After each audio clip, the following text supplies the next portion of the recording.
Hello, and welcome to another exciting episode of the Comic Book Chronicles.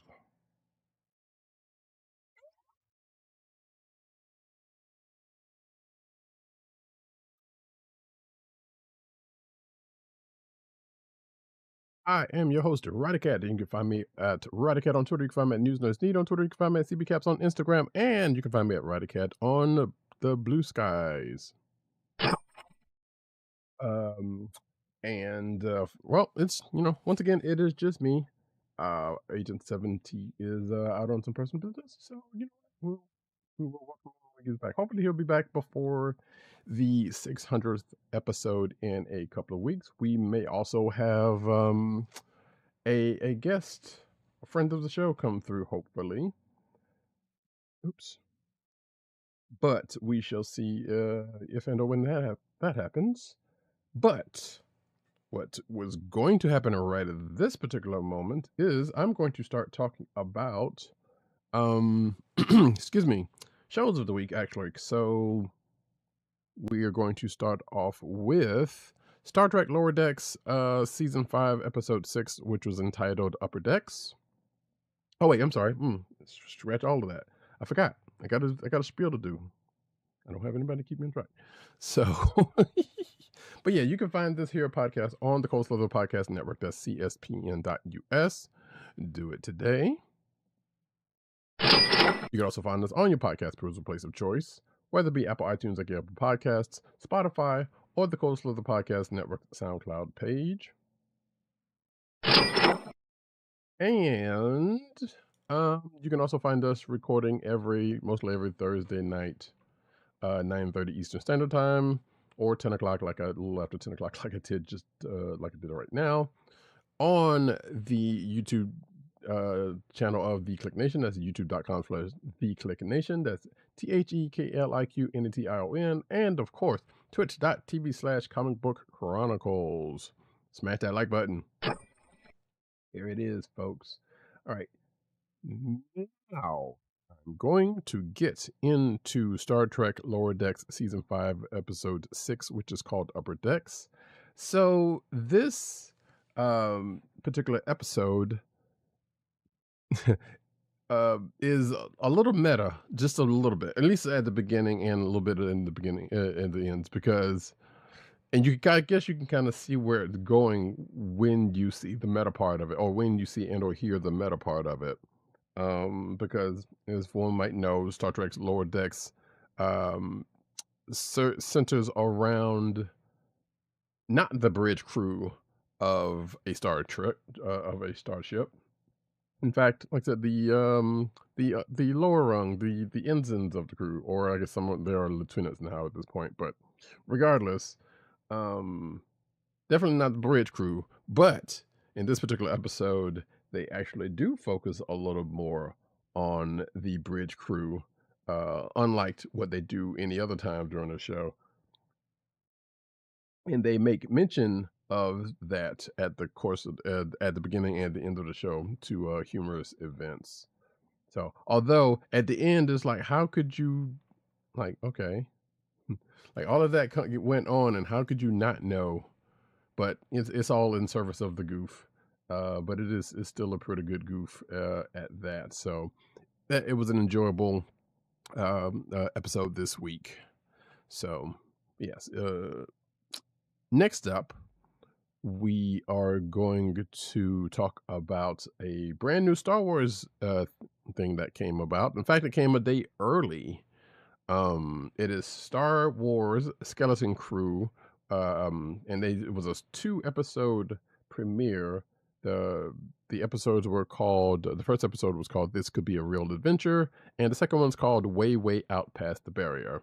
And this is basically during the setup for the series, which, if you've seen the any trailer for the show, you pretty much get an idea of what's going on here.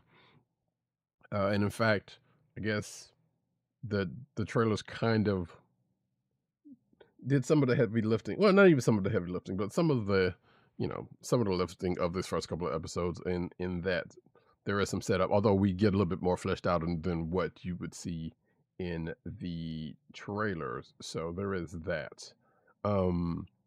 we meet a bunch of kids, a group of kids. It is very Goonies-like. If you are aware of that movie, and that is intentionally so. We also get to see a part of the Star Wars universe that we don't normally see. In fact, looking the beginning of this, looking at it is like, wait, is this actually in Star Wars? Because this doesn't look that much like Star Wars. Like, although I guess you could make a case for, um, like, well, no, no, yeah, I stand behind what I said because I was about to say Rogue One or Andor might give you a little bit more on that, but no, even in those, you kind of see very Star Wars like setting going on that we start off with. But, you know, like I said, this is just a little different, but we meet the pretty much the main characters of this series in these first two. Well, in the first episode, and we get the premise all locked down and put the characters where they, I guess, end up for the season or for the series or season. I don't know if it's going to go a second season or not, but the whole thing very much has a Goonies slash Lost in Space kind of vibe to it, and you know, it's it's interesting. It seems like it's going to be fun in a way that's not as Star Wars or some other things. Although I guess given one of the main characters uh, could make it a little bit more c- classic Star Wars or something. I don't know. There was a part of the second episode near the end that kind of made me think like, well, wait a minute. If you could do that, then why couldn't you do that all this other time? Like, there's something else going on here that I just can't. That's not presenting itself just yet. So, or I don't know. Maybe they'll get into that in the next episode or two. And I can't remember how many episodes that it's going to be. I guess I can check really quick um, to see if we have an idea on that. Looks like 8 from what I'm seeing here. So that's probably the case. But yeah, like I said, very, very, very Goonies like, very at this point kind of lost in space type. So, I'm looking forward to seeing the rest of this, where it goes and what exactly this is, you know, what exactly this is coming out of the outside of, hey, here's a fun, a Star Wars like adventure, you know, for, younger kids. Now, granted, back in my day, back in the day, we had the Ewok Avengers stuff and those movies. So this could be along the lines of that. But like I said, Goonies, Lost in Space, run with it. So, um, you know, that's that. In fact, that just reminded me. Um, and my apologies if you hear some clicking going on, but uh, just reminded me of the title for this week's show. So there we go, and that's that. So the show started Tuesday. It was supposed to start on Wednesday, but they bumped it up a day early, and I suspect that new episodes are still going to come out on Wednesdays on Disney Plus.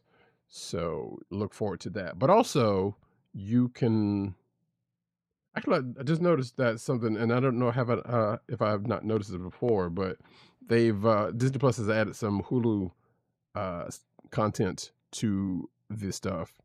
But you still have to uh, excuse me, you still have to subscribe to Hulu in order to get the full catalog of Hulu stuff. But there's stuff like in there like Shogun and some other stuff that is here. So now I guess I can finally watch Shogun like Agent 70's been trying to get me to do for this whole time, even though even though most of the time when people say, hey, you need to watch this, I'm I intentionally don't do that because, you know, I don't know what to do. But it's a bad way to be. That's not a bad way to be, but it's just like, okay, I get to it. I get to it. I get it. You like it. So, and it's not just him. So, and not just, that's not a knock on him. So he's excited about something and it looks really good. So it's not like I didn't want to watch it. It's just a matter of I didn't have Hulu, but now I have access to some Hulu stuff. I actually need to go in there and see what else is in there. Because hopefully, I would hope that they put the Marvel stuff on, uh, you know, in Disney Plus for people to be able to watch and not have to sign into or have Hulu for. But I suspect probably not. You know, well, actually, some of that stuff was already on there. So I think the only stuff that wasn't on there was like that Mojo show and probably Hit Monkey, I believe. But I know Runaways was already on Disney Plus, and I think um maybe Legend was. I can't remember it is already, but I don't know. I'll have to check that out later. But yeah, if you have Disney Plus, and you probably have already seen that stuff already whenever they put it in there. But it had to have been recent because the last time I looked in there, the stuff wasn't in there. So therein lies that. And with that, I'm going to push on. Excuse me. To the books of the week.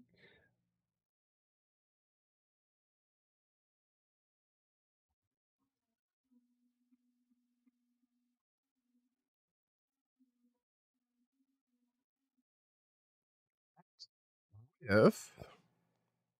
A book that came out last week, but didn't get a chance to read it. ThunderCats, Chitara, #1. So actually, what I need to do is a little bit of.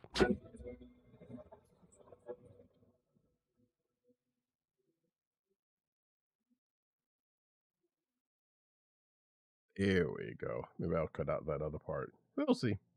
Or I'll keep it. But yeah, ThunderCats, Chitara, #5. I'm going to say probably a 5, even though I think so. But we'll get into it in a second. ThunderCats Chitara #5, written by Sue Lee, art by Domenico Carbone with Gianna Zafira, colors by Chiara Di Francia, excuse me, and letters by Jeff Eckelberry. As I say in my notes, this is written like it's the last issue of this book.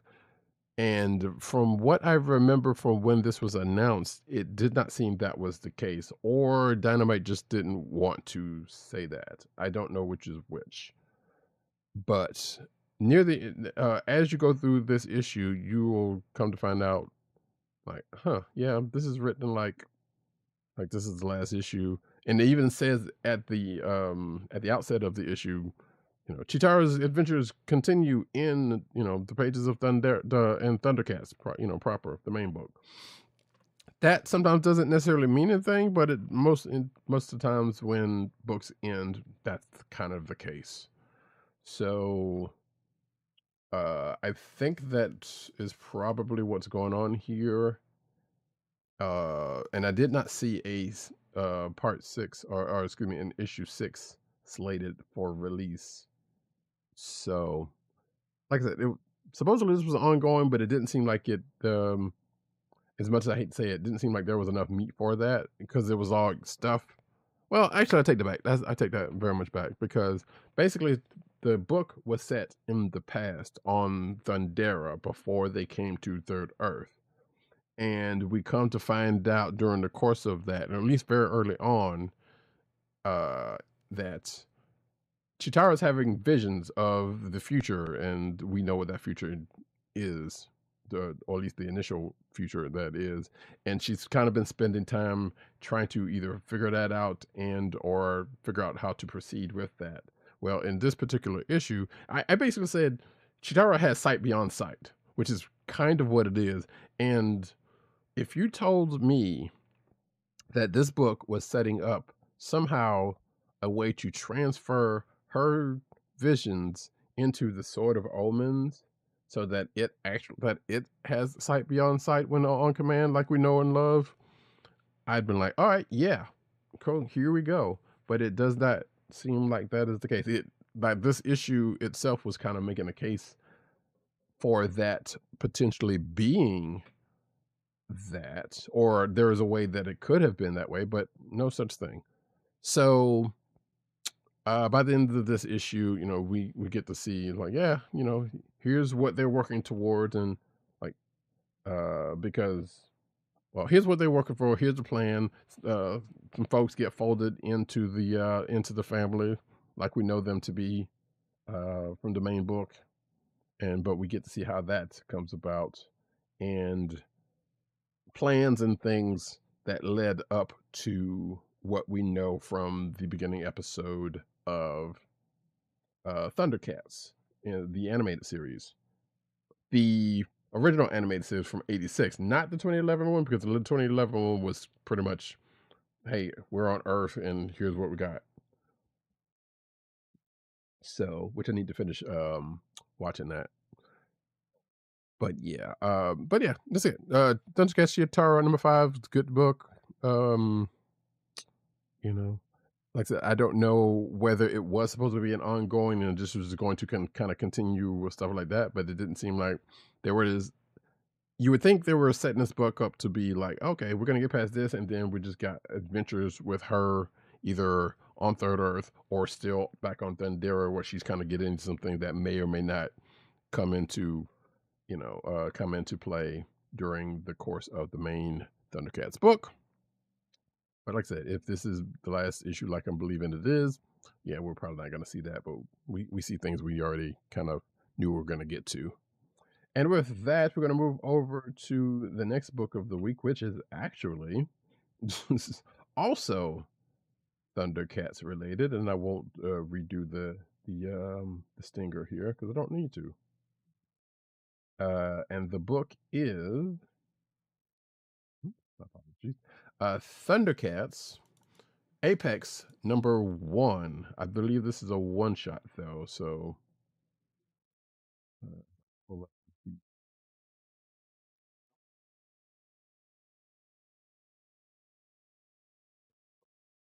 there we go. There's the cover. Written by Ed Brisson, art by Rafa Lobosco, colors by Rashawn Curiciano, and letters by Jeff Eckleberry. So this book takes place, according to the beginning of this book, a year ago on Third Earth. So I'm assuming a year ago in the timeline of the main ThunderCats book, which is interesting for a couple of different reasons. As you'll find out, or at least one particular reason, as you'll find out when you're reading this book. So we're following the exploits of this hooded figure. That if you're watching the video version, you can see said figure who is traveling along the wastelands of Third Earth. This hooded figure also has the symbol of the ThunderCats on them and a certain book with a symbol of the ThunderCats on it. So you might think, this is probably somebody we know or somebody we're supposed to know. Well, you might be partially right. Yeah. Things kind of get interesting where we see this figure, let's just say, it invoke a chant that is normally reserved for another person in the ThunderCats in the ThunderCats lore. And that's what kind of makes this interesting, all the more interesting, I should say.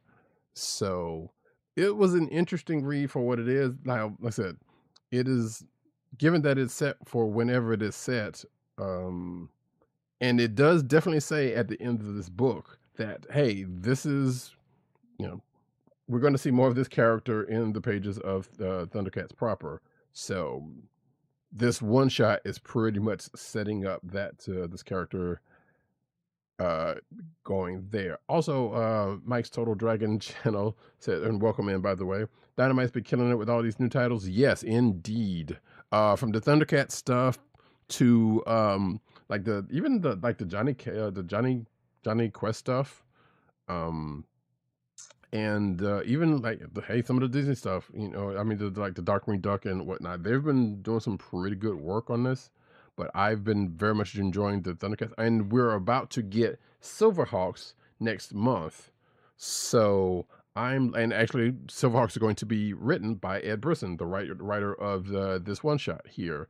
So this can denote a taste of what you will potentially get in that book. Now, if you're familiar with Ed Brisson's writing, yeah, it's a lot more action focused. So I feel like you'll be able to expect a good amount of action in that Silverhawks book. When it comes about next month. I'm looking forward to it because again, Thundercats. I'm a lover of I love Thundercats. Silverhawks I also liked.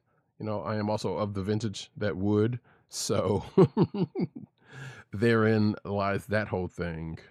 There, but in this issue also there's a couple of side characters that show up. One of which actually I just saw in the 2011 Thundercats animated show, which I don't remember from the original show, but I'm pretty sure it was probably there, and I just don't remember. But actually, a couple of them were probably from that, and I just don't remember. But it is what it is. I am of a certain vintage, and there's been a lot since then that's been happening. But yeah, but if you're interested in this, pick it up. It is out there this week. Like I said, that is Thundercats Apex #1. It is a one shot, and looking forward to how this ties back into the main book. And we're going to go to the next book that we have in common. I'm so used to having a co-host with me then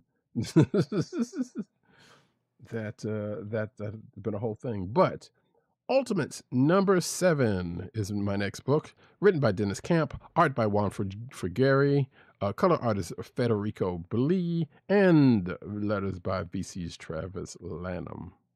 Just realizing how many typos I have in my notes.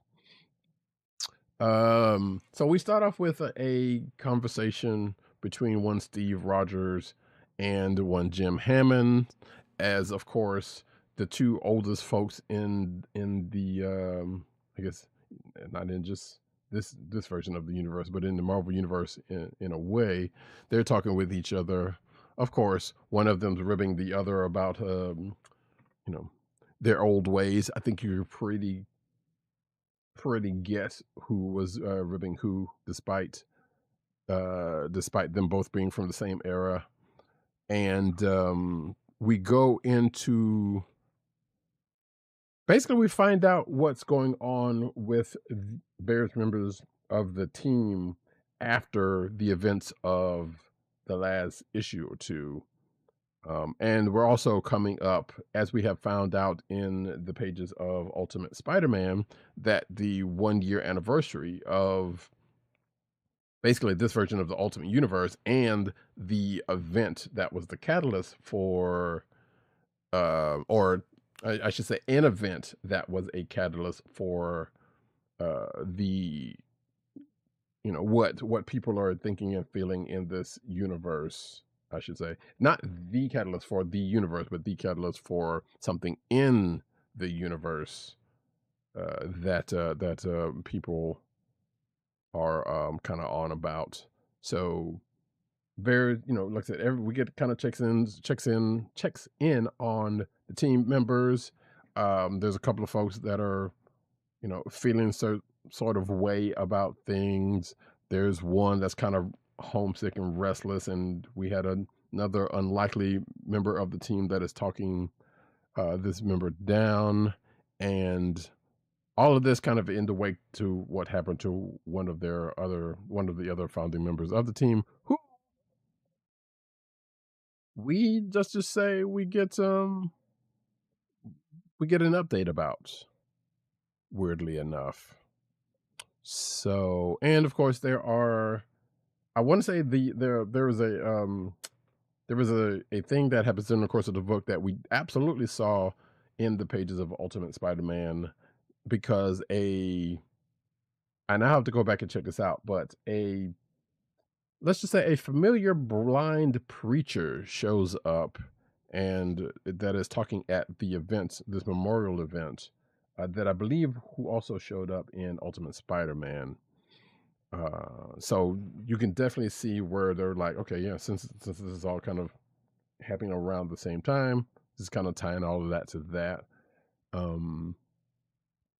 You also see another Ultimate Spider-Man thing in the form of Oscorp showing up, but not necessarily anyone involved with, well, not directly involved with Oscorp.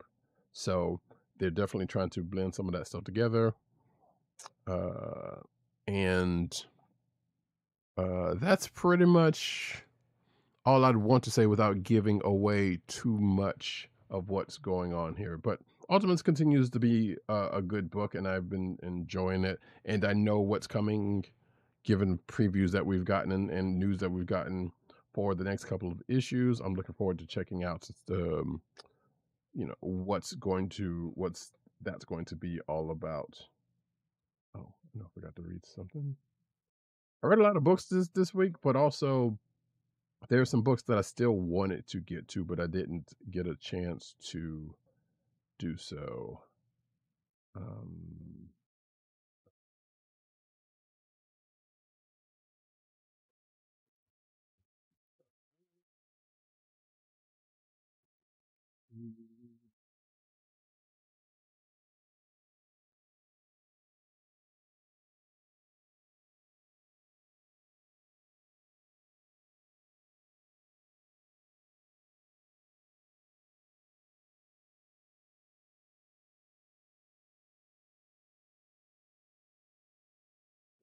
Some things I got to do, folks, that I did. There we go. Check that out on. So that is Ultimates number 7, and of course, if we're going to talk about the Ultimates, and this being a week that such like characters come out on, Avengers number 21, we have written by Jed MacKay, art by Valerio Schiti, the color artist Federico Blee, and letters by VC's Corey Pettit. This is a potential click of the week for me because, hey, I don't know if you noticed or not, Jed MacKay, writer of this book, also is writing X-Men, and in this issue, the X-Men and the Avengers meet up. It doesn't necessarily go the way the cover is showing if you're watching the video version, but it is pretty cool. There is a callback to an what used to be an annual event between the teams separately, or at least one that would come up quite often when the teams separately. But we find the both teams doing said event in their meeting, and it is quite cool because, like, if you were an Avengers fan like I was, you remember this happening every now and then, especially with a couple of annuals I can think of note. And with the X-Men, you can think of this event happening just, before stuff starts kicking off. But it does happen. And some of that, is in play here, with the exception of there's not a whole lot much happen outside of, hey, the teams meet, they do this thing. There's a lot of talking between characters and some, basically, especially between Carol and Scott, the leaders of both the separate teams. There's some business talking because of, things that both team leaders kind of know, specifically on Carol's side, realistically, because what we are about to see in the next book about to talk about, Scott doesn't really say too much about, because as Carol knows, Scott Summers likes to keep secrets. So, but a bond was, I would say, forged / reforged here by the end of this issue, and that's what makes it a potential click of the week for me. Also, one would say there was a reference to a certain condiment in its form, not necessarily because of what's going on in the real what in the real world, if you follow rap now, but it made me think about shouting out that particular condiment in this situation, in the context, kind of in the context of what it was brought up in, but not really. So, and thankfully, I did not get a soundbite from that, because I feel like people are going away from it, thankfully, and we can just keep it going there, because man, people were going strong on that for a good while. Next up,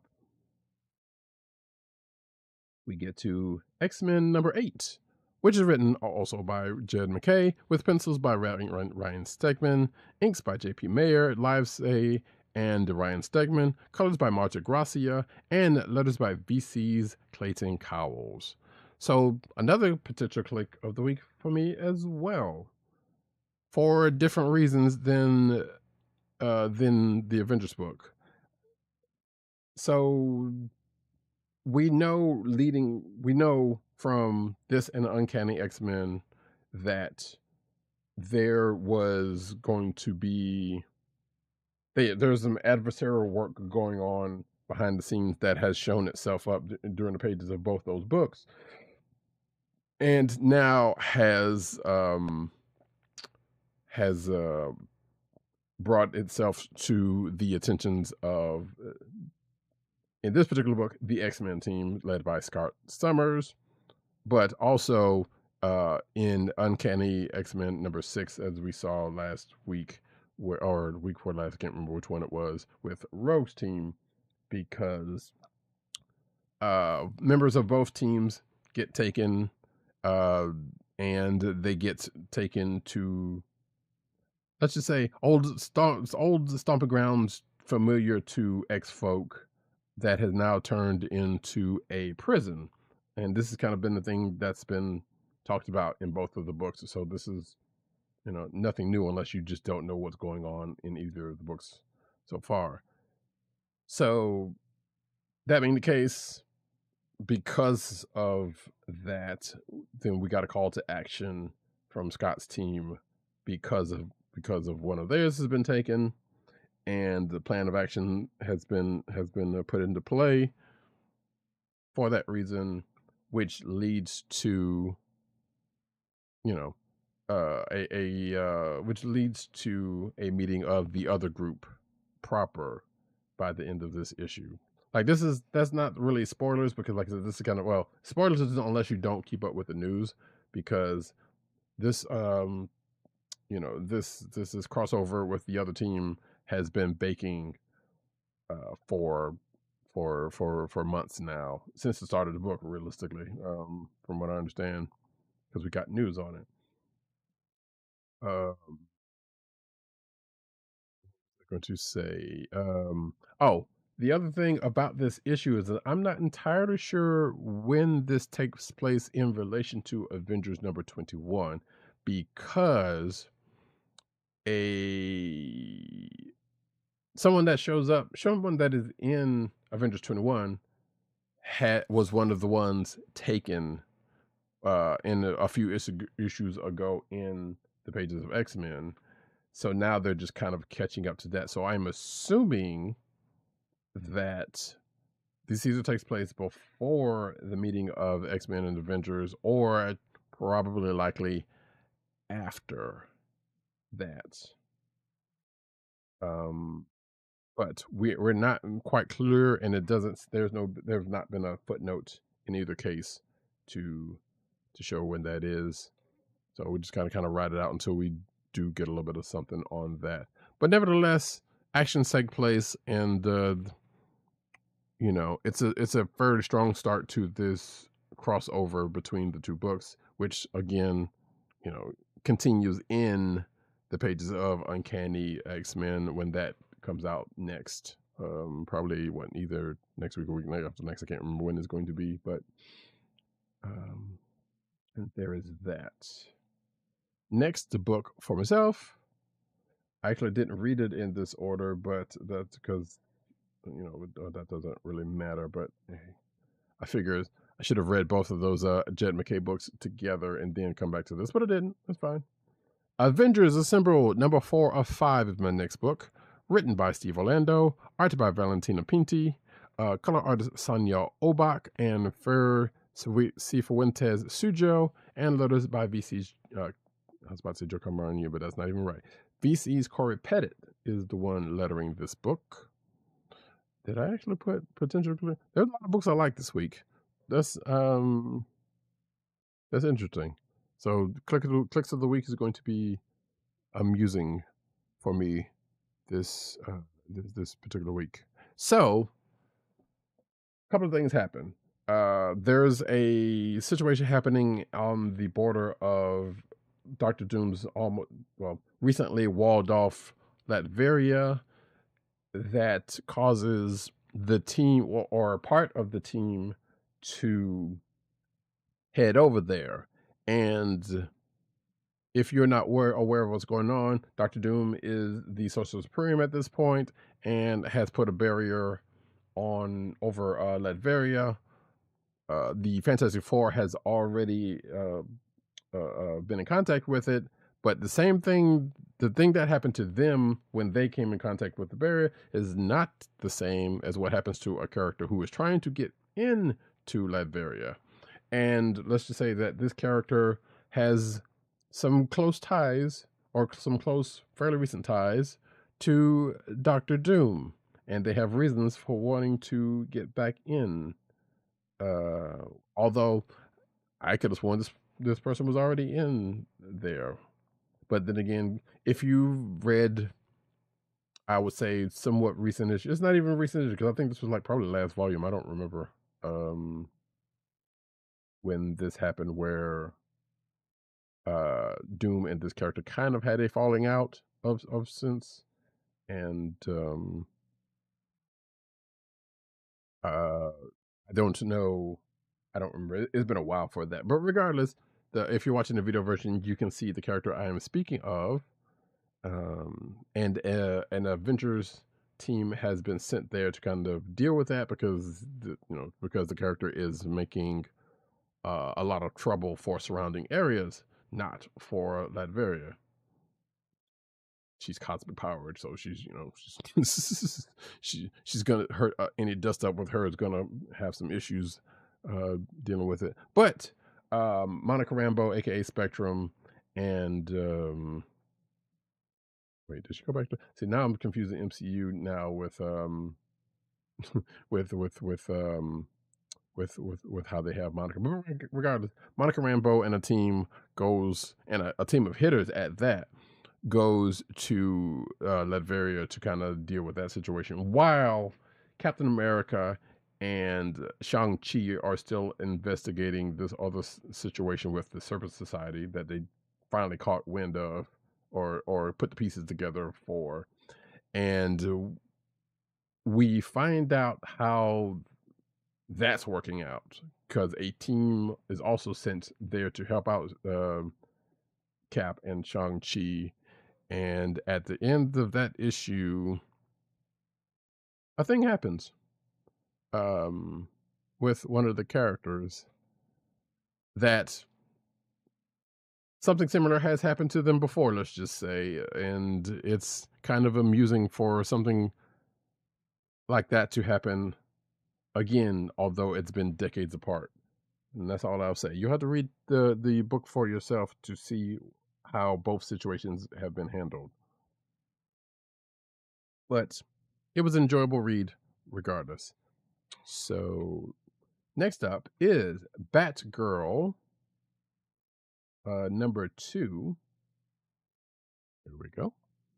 Written by Tate Brombill, art by Takeshi Miyazawa. Love his art, always. Colors by Mike Spicer, and letters by Tom Napolitano. Excuse me. Apologies. So this is the book where Cassandra Cain, aka Batgirl, and her mother, Lady Shiva, are teaming up, because Lady Shiva's pretty much brought some trouble to her door, although the trouble was realistically after Cassandra It's just that Lady Shiva kind of warned her about it, and now they're kind of on the run from this group called the Unburied, of which at the end of the last issue and this issue they had a run-in with. We also meet another member of the Unburied, of which is going to give them some issues, and already has by the end of this book. As Cassandra kind of want to do one thing, but her mother's kind of persuading her to do another, and so it's kind of still them two dealing with what's going on here. But this trouble that has been introduced is kind of giving some actual trouble to one of the characters that they're going to need to figure out going forward. So this is actually issue 2 of 6, because this is not an ongoing. This is a mini-series. So that is 6 issues.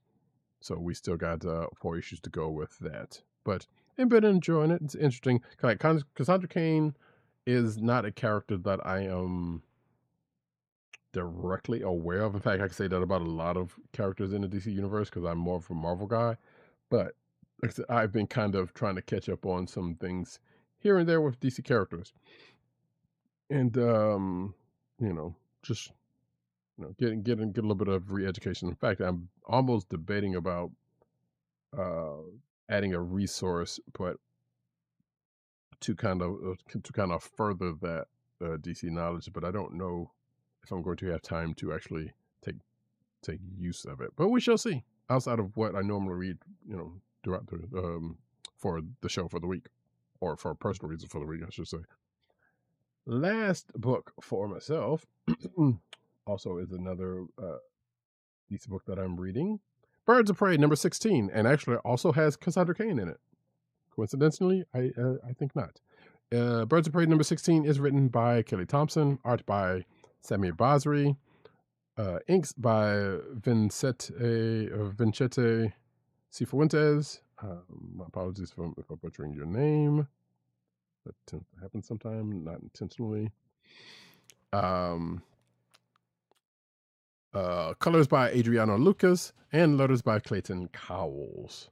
So this is, the Birds of Prey with Cassandra Cain on the team. She is undercover at this corporation called Ninth Day, because they apparently had taken some Amazons to do things with. Apparently they were trying to set them up as super soldiers under their control, and the team was sent in to rescue these Amazons.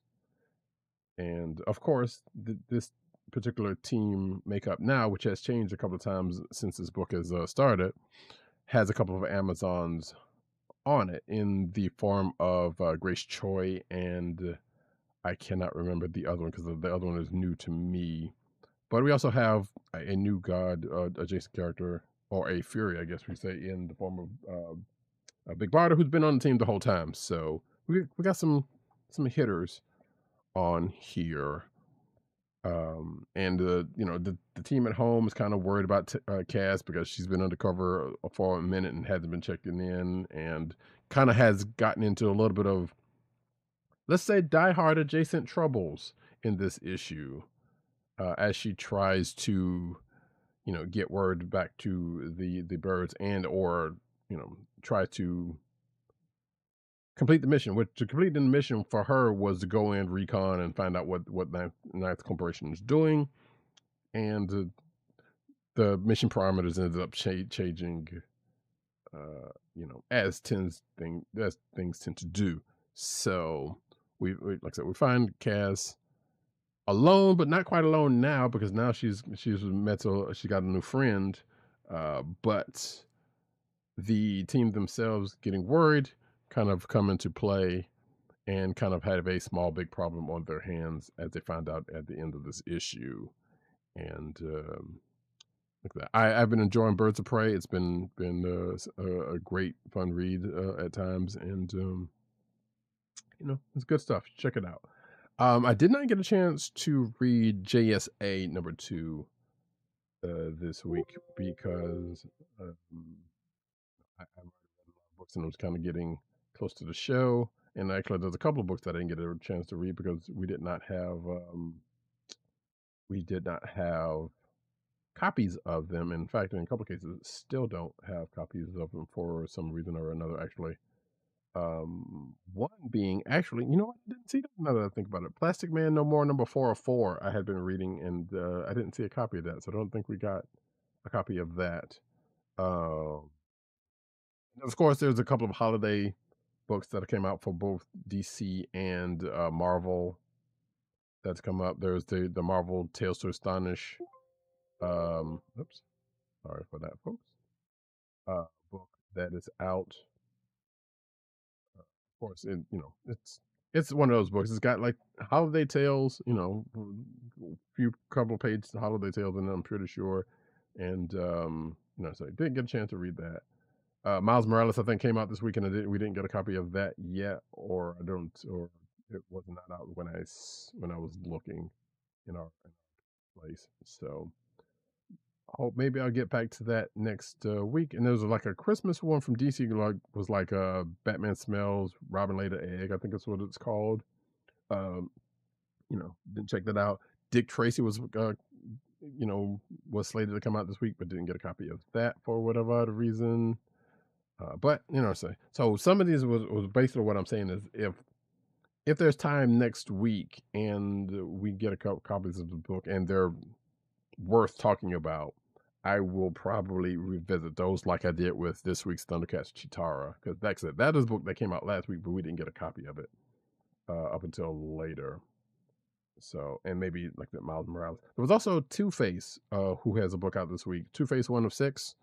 I meant to check that out and I didn't get a chance to, but maybe I will, by the time next show. And hey, if there's anything like that compelling about it, maybe I'll talk about it. We'll see. But right now, as I'm for some strange reason stalling, it is time for Kliqs of the week. It's not like we actually use for that, but it is now.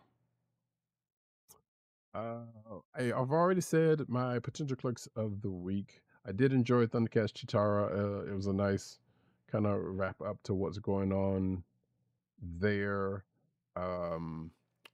Ultimates, excuse me, not Ultimates.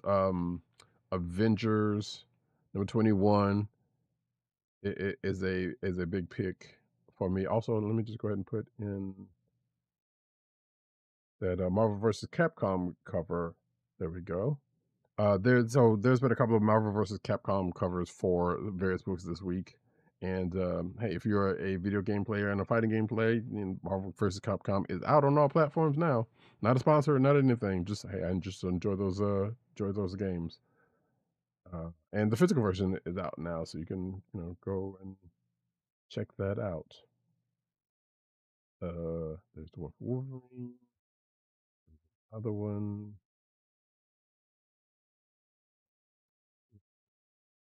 Regardless.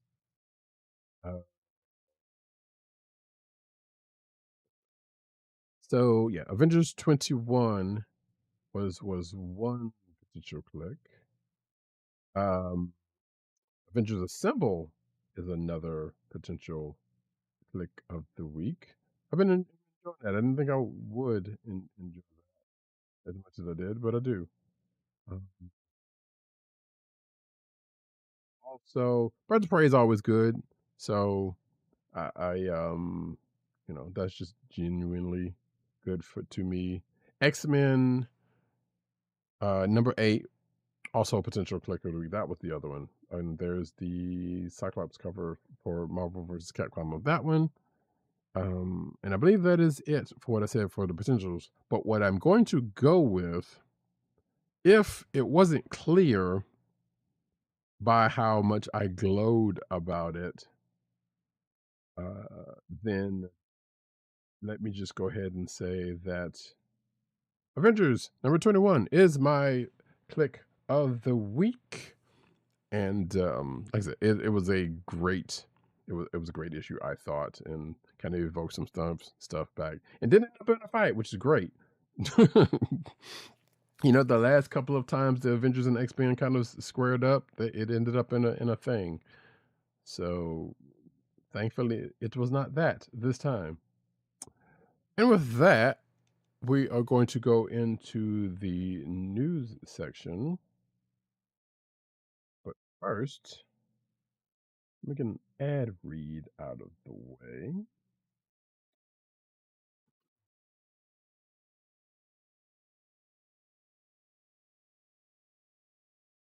And some of these, honestly, I don't know why I didn't.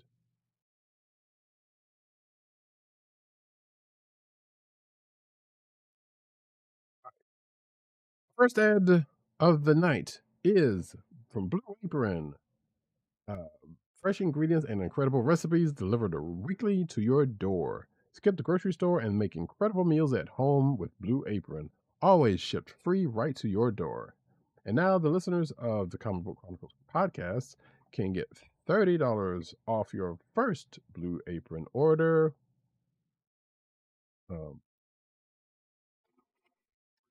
To place your first order with $30 off and to help keep our show free for you, go to our network website at cspn.us. That's cspn.us. Then click on the Keep Our Podcast Free link at the top of the page. From there, scroll down to the Blue Apron link and sign up for your first order. Blue Apron through cspn.us. Do it today. And now, the news.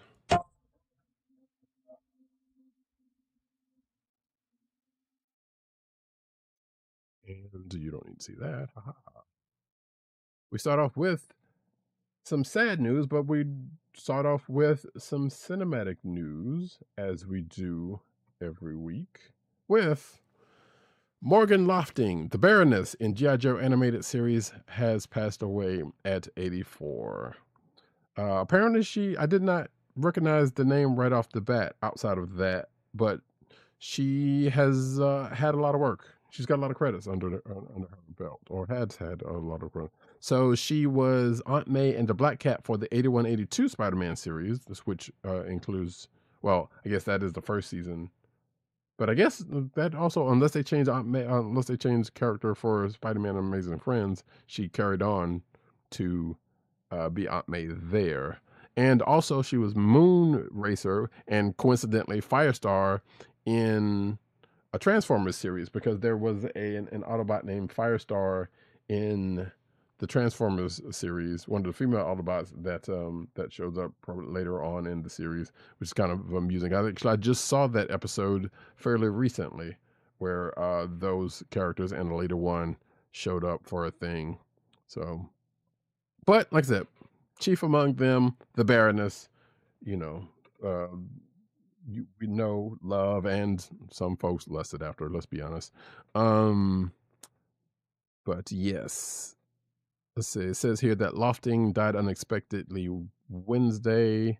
This was from this article's from November the 30th, so prior to then. But Lofting died unexpectedly Wednesday at a home in Burbank. Her agents, Neri Lemus and Christopher Arsaga, announced it. Oh, snap. Ladies and gentlemen, hold on. I think I got you. I need to. Let me put you in the thing here, sir. Actually, you came in a pretty good time because I just started the news. Perfect. My timing is impeccable. Indeed. There we go. Ladies and gentlemen, I keep saying friend of the show, but he's family. Matt Wayne 97. He's special correspondent for us when we do con stuff, but we always say he can come by anytime he wants to, and that is a standing agreement that we have with him. So we appreciate you coming through. No, thanks for having me. Sorry, just hopping off for the news, but I'm excited to spend a little time with you and catch up and, try to weave in some witty banter that, I'm a poor substitute for Agent 70, but Oh, happy stop it. to hop on. Oh, stop it. You're great and we love you. You know that. So, but yeah, so the first news article that I just finished talking about was Morgan Lofting, Lofting, aka the Baroness, passed away. So Yeah, no, it's pretty sad. yeah, yeah. And like I was just reading, she was also Ant-Man, Black Cat in the 81-82 Spider-Man series. That I Oh, did not remember. I So didn't know. I didn't know that. yeah, Oh, and wow. yeah, I know, I apologize to folks listening that are hearing this for a second time, but that's fine. She also played Moonracer and Firestar for Transformers. When you remember that? I don't know if you remember that one episode when the female Autobots came in. Yeah, Yeah, yeah. she played two Oh of my, those. wow. Uh, and she also apparently was in Total Recall with this, Arnold Schwarzenegger. That I did not know. Oh, I did wow. not know that either. And it doesn't say, well, it says she did voice work on this. So I'm not entirely sure what voice work she did. But yeah, according to this article, it says as much. So therein lies that. So now I'm got to go look at the credits of Total Recall to see what she did. Yeah, wow. But yes, rest in peace. So we got a lot of news, and so it's luckily, like I said, you came in a pretty great time. But we're gonna try to blow through some of this because there's a couple of these I want to get your opinion on or thoughts on. So next up we have is Ryan Reynolds and Free Guy writer to resurrect 82-year-old cartoon hero in a new movie. I saw that ad. Yeah, no, as someone of a certain vintage, it was. I remember those cartoons growing up. Oh, you should Yes. probably say what it is. Oh yes, and I'm about to. Ladies and gentlemen, here I come to save the day. It is Mighty Mouse, folks. They're trying to do Mighty Mouse.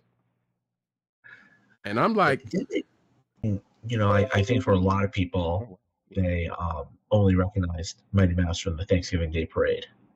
yes, that is probably true. But yes, like you said, you and I are being of a certain vintage here. We definitely remember those cartoons being in full rotation somewhere on a TV station. Actually, I want to say that MeTV Toons channel probably has some Mighty Mouse going on right now. I'm not sure. Mm-hmm. But yeah, apparently if they have let's see, Ryan Reynolds has and Matt Lieberman, who are the duo trying to do this, have been collaborating with Paramount Animation to create a full length adaptation spotlighting Mighty Mouse, with Reynolds' Maximum Effort imprint producing the project, and also has a first look deal with Paramount for that. So apparently, this Matt Lieberman person is also known for the Addams Family and the Christmas Chronicles, and he's writing the thing, and then it just goes into the history of Mighty Mouse, of which some of us knows well. So I don't know. Hey, I'm willing to give it a chance because I'm not crazy about Ryan Reynolds or Deadpool, but I feel like it's probably not going to be the exact same wit that was put into those movies. So, and again, I haven't seen Free Guy. Have you seen Free Guy? No. It's on my list of things to eventually watch. Right. So, but we'll see. We'll see how that works out if they get it done. Next up, Pedro Pascal's looking a lot more like Reed Richards in Fantastic Four set photos, according to this article. So, of course, we were getting more behind, more shots from people near the set, trying to get any bit of any bit of news from her. And yeah, it looks like so. There's a couple of tweets in this article with that has just pictures of. I assume they have either a very good zoom lens or somewhat very close to them. Looks like he's signing autographs in where does it say he was? It doesn't say, but it says that Pedro Pascal daily showed the actor signing autographs for fans, and another account, Marvel Diario, showing the actor in a split screen with his Fantastic Four character, noticing basically, his graying temples, or I guess temples for, I don't know if he's naturally Gray. Now that I think about it, last time I've seen them, because I know he's got a couple of projects going out right now, but I'm going to assume that this is kind of more near, you know, him working on the Fantastic Four movie. So Is he wearing his maker outfit or no, the Dark no, Rider? no, neither actually. He's just got on a black hoodie. Like I said, yeah, he's just out, you know, signing stuff. It wasn't in costume or anything. So actually, wait a minute. Here's another I just one. threw in some deep cuts I that know. people will dissect later. And we love you for it too. And apparently he's got either got a bodyguard or somebody following him around. Maybe it's a Marvel sniper. We don't know. But regardless, you know, that's just the hubbub there for that, because we're going to get a lot more of that until that movie actually comes out. Right. Speaking of Marvel fans this is actually kind of funny to me, so I put it in there. Marvel fans are mind blown after rediscovering Stan Lee's superhero stripper animated series. So this was that stripperella series that he did with that what was this company that he did after he left? Yeah, was it Power Entertainment? Yeah. That he did after he left, or I guess after he retired from Marvel. And I Was that remember like this late show. 80s, early 90s? I think it was like 90s actually. No, wait, it says 2003 actually. What? God.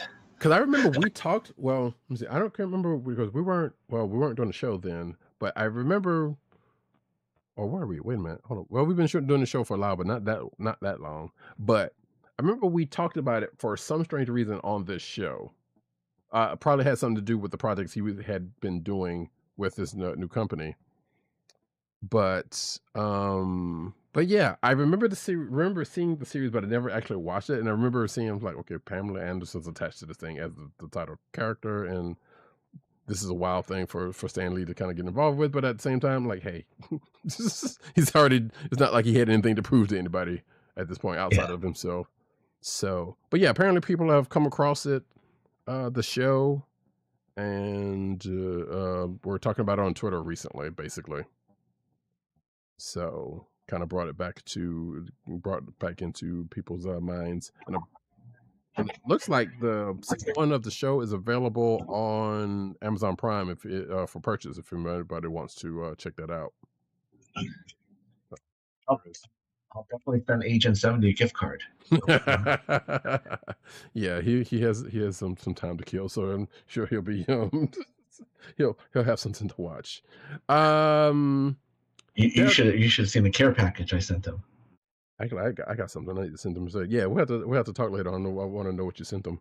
Because I had something in mind I want to send them, but I'm not sure if it'll fit them. I know. I sent him some. I sent him some graphic novels that I don't think he owned, just to read. Gotcha. And some more indie stuff, not any big two stuff. So Chew Volume 1. Oh, nice. Okay. There's one called I'll have to remember the one, but I think I also sent him Blankets, which is a little bit more indie for him. Mm-hmm. But I thought from Top Shelf, so I thought he might enjoy it. He's got a lot of time to read. So yeah, indeed. And I'm kind of mad that he wasn't on the show, because there's a couple of books I wanted to kind of get his thoughts on from this week. Whenever you get around to Avengers 21 from this week. It should be arriving probably tomorrow or Saturday. So yeah, I'll take a look. Yeah, I want to know what you think about it, because so people already know this from right before you got on, but it's my click of the week this week, and I had kind of glowed about it, for what was going on in it earlier in the show. So good stuff. Right. But back to the news. Daredevil Born Again star reveals time jump between Netflix and Disney Plus shows. Actually, shout out to Tim Adams, who wrote this book. Who wrote this article, founder of the show, for folks who don't know, who wrote this article. It says here that Wilson Bethel, who plays Bullseye, was on hand at Fan Expo San Francisco, and he and Charlie Cox talked about their careers as well as Daredevil Born Again. And it says here yeah, Bethel dropped the bombshell that Daredevil Born Again will feature a time jump, of which we might have actually heard about before from Charlie Cox, but not exactly what time frame it was. So the quote here is, yeah, I mean, Charlie sort of alluded to it, so I guess that senses that. But I think one of the things that is interesting, I mean, maybe it's different on the sitcom or something like that, but if you're on the show for over a period of time and the characters are aging together sort of in real time, and if the show is well written and the writers are sort of responding to that reality transpiring, the wrinkles of the hair, etc., then in theory, the character is evolving in a way, whether or not the show was on the air. Bethel said. He also said that he spoke about 5 years passing since we last saw Daredevil, Bullseye, and the rest of the Marvel characters. So there you go. So sounds, Wow. Okay, yeah, that's big. That's a big gap. yeah, yeah, indeed. I've said it previously, but I have not watched Daredevil season 3. Or not a, That's the Punisher season, right? or Punisher either. Yes. Well, wait, wasn't Punisher also in season 2? I think because I think Was he somewhere. season? I can't. I can't. I just. Yeah, I can't Yeah, I remember. can't remember Because season either. 2 was the Hand, right? Right. And somewhere in there, Punisher got his own. Bernthal got the Punisher show, so maybe it was season 3, and then it went over into Daredevil, or vice versa. I can't remember. Like the order of some of those shows is I don't remember. So, but yeah, so now it sounds like we got a 5-year jump, and the Daredevil Born Again is going to debut March 4th, 2025, of course, on Disney Plus. I think we probably knew that part already. So I'm looking forward to it. I just need to catch up with that stuff. Like some of that stuff is probably not even going to have any bearing on anything in that this show is going to do, but I still want to kind of catch up and finish all that because I think Defenders was the last thing I watched and didn't finish. So, next up though, Star Wars Skeleton Crew gets earlier Disney Plus release date. I talked about this at the top of the show. Have you had a chance to watch? No, I'm super excited. I'm super excited to start it. Looks good. I'll probably watch it tomorrow night. Gotcha. The reviews seem to be very, the critic reviews and the viewer reviews, fan reviews seem to all correlate. Yeah, so I'm pretty excited, and the trailers have been great, and right. Everything they've said, the Goonies feel, that Steven Spielberg sort of adventure feel. I think, it brings back the youthfulness of the Star Wars universe back to the forefront. Agreed. Yeah, like I said it earlier, I enjoyed it. Or actually, maybe I did not say that particular wording, but I definitely did enjoy it for reasons that you said. There was also, I feel like, a little, which I guess kind of goes along with things, a little bit of Lost in Space. Did you ever watch Explorers? Did you ever watch that movie, Explorers? Yes, I did. Yeah, I mean for me that's an underrated classic back in the day. Man, it has been so long since I don't think I've watched that movie since I was young, actually. Yeah. And I was like, that was like 80, 3, 4, something like that? Or was it a little bit later than that? I think it might have been a little later, but it definitely had that feel. I got to look it up. Yeah. But yeah, I actually got that sense of it. So that is the 85. Okay, there we go. So I wasn't too far off. Yeah, we're close. We're both right. Yeah. But like Matt said, yeah, critics and people are really liking it, and there's only one thing that kind of, it wasn't weird about it, but you'll get to it when you get to it. But there was one part of it that was kind of like, oh, okay, that happened the way that happened, but it doesn't. But it kind of raised up a question. And I did say, and you already know this, but there's 2 episodes of premiere, so it makes sense the way they did that, because I guess, and I kind of like that somewhat, because the way the shows have been going is like you kind of need the 2 shows to kind of build out the beginning of it, and then just the next episode is going to kind of hit the ground running.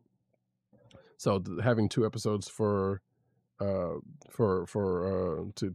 come out at one point, to come out together is great.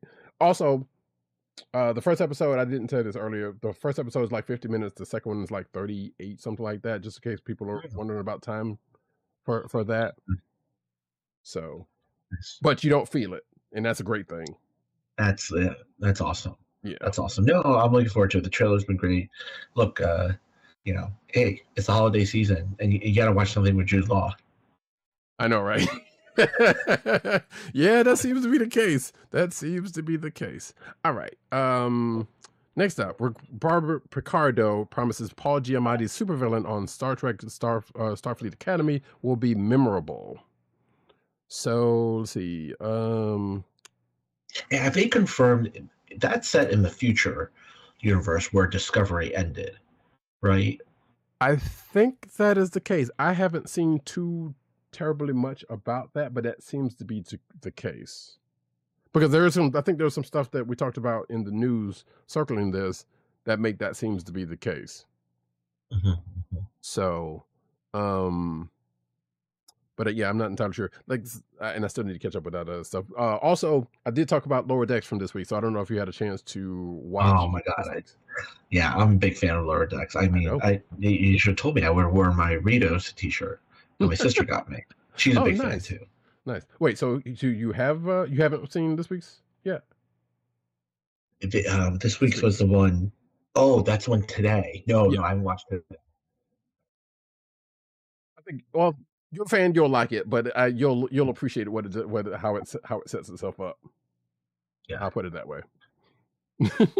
That's all I'll say about that, because I talked about it earlier, but I didn't necessarily go in too far into it. But from what I said, it wouldn't be spoiling anything that you would probably have seen if you read the flavor text about it anyway. So, but it says here Robert Picardo is of course reprising his role as the holographic doctor for the series Starfleet Academy.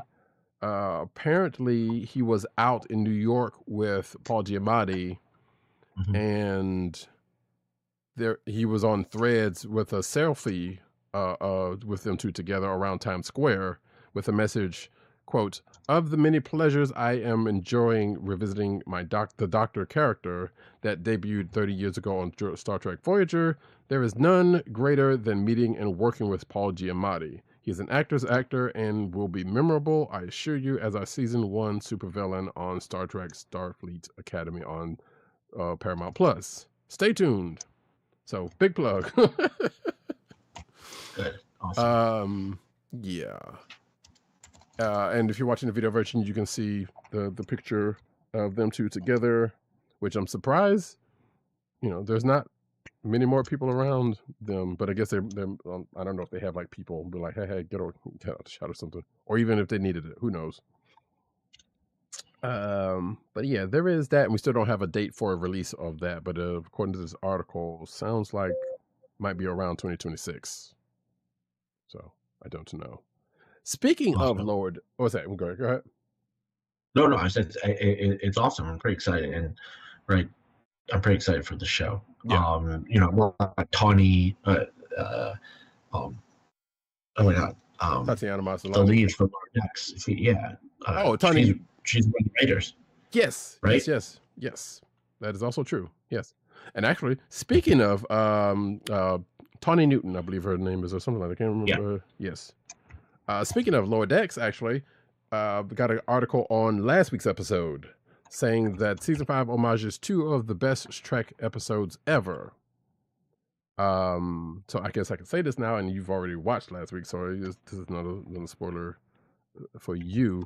But I believe the Inner Light was one of them, and I can't remember what the other one was. The Voyager episode called Blink of an Eye, which had Daniel Day Kim on it. So, but yeah, if you haven't watched last week's Lower Decks or watched Lower Decks at all, I would say it's someone who was not who had thoughts about it before the show even started, but ended up watching it and loving it. It's worth a watch. Mm-hmm. It's kind of sad that it's going away after only 5 seasons, and I said that before, but it is what it is. So, But yeah, I'm not going to go too far into that. But basically, if you know anything about those 2 episodes of Star Trek that it was mentioned, then you probably can get you understand what might be going on. Next up, Matt, you probably know something about this, but Hasbro no longer financing Transformers movies. Yeah, look, look, they are, movies are a high risk, high reward type of business, It's true. This right? is true. And if you read all the articles about Hasbro right now, and interviews with the CFO, and I think they're doing a major review of costs. Mm-hmm. So it would make sense that they would reevaluate that. And it's probably not saying that they'll stop ever doing it, but maybe they're taking a pause. Right. Yeah, or like you said, kind of reevaluating things to go forward. So, as relayed by Hasbro CEO Chris Cox, Hasbro will no longer be co-financing movie ventures based on its franchises. Instead, much of this, according to this article, much of this money will go towards video games and similar projects. More than likely, this could see the Transformers and G.I. Joe movies taking a break in theaters, which could actually be what they needed according to this article. Now, I know that last Transformers movie kind of set up a G.I. Joe crossover, if I'm not mistaken. I still have not seen that one yet. So I'm at the very least hoping they still do that one, but I'm still need to catch up with all of those movies anyway. So it's, it is a thing. Yeah, and then this article kind of goes on with hot takes and whatnot, so we don't need to go through all of that. And go to live action Voltron movie adds Laura Gordon and Tim Griffin to cast. So Laura Gordon from Late Night with the Devil and Tim Griffin from Grey's Anatomy are the 2 latest actors to join the Amazon MGM Studios live action Voltron film. And we already talked about who else is in there, like Henry Cavill. Actually, I don't think we talked about Sterling K. Brown being in it, but that's interesting. Rita Ora, John Kim, Daniel Quinn Toy, Albert Batista, Samson Kao. These names don't mean anything to me. I don't know them. And Rania Theron. So those are the people that we know that are in this movie. The movie is being directed by Rawson Marshall Thurber from Red Notice, Skyscraper, and Central Intelligence. Oh dear. From a script he wrote with Ellen Shannon. A couple of those movies I've actually seen. I'm not crazy about either one of them, but maybe this will be better, right? Right. So, let's see. When previously talking about the film, Thurber said, "I want to make sure that we stay true to the heart and spirit of Voltron. In this film, we're going to be introducing an entirely new generation of pilots. We've reimagined Voltron for the live-action world, but we're going to stay true to those iconic elements that you love, and that I love, and I'm so excited to share it with you." And that is the end of the quote from Mr. Thurber. So, I don't know. What you think?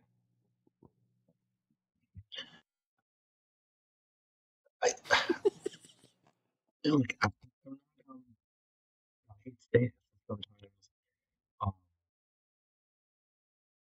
sometimes I think it's hard for some of these movies to recapture the nostalgia of youth. Agreed. So, and I think they produce high quality entertainment, and I have to remind myself, maybe I'm not the audience for it. I'm a part of the audience for it, but it is to build new fans. Right. And I think I came to a realization, I'll laugh, probably around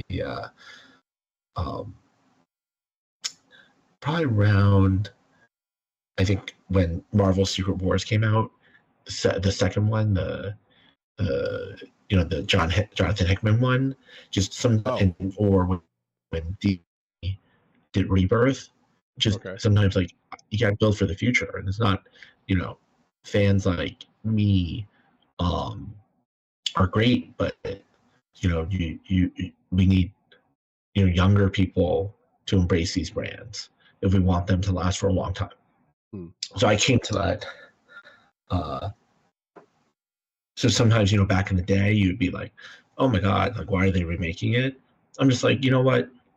You know, I'm going to enjoy it for what it is.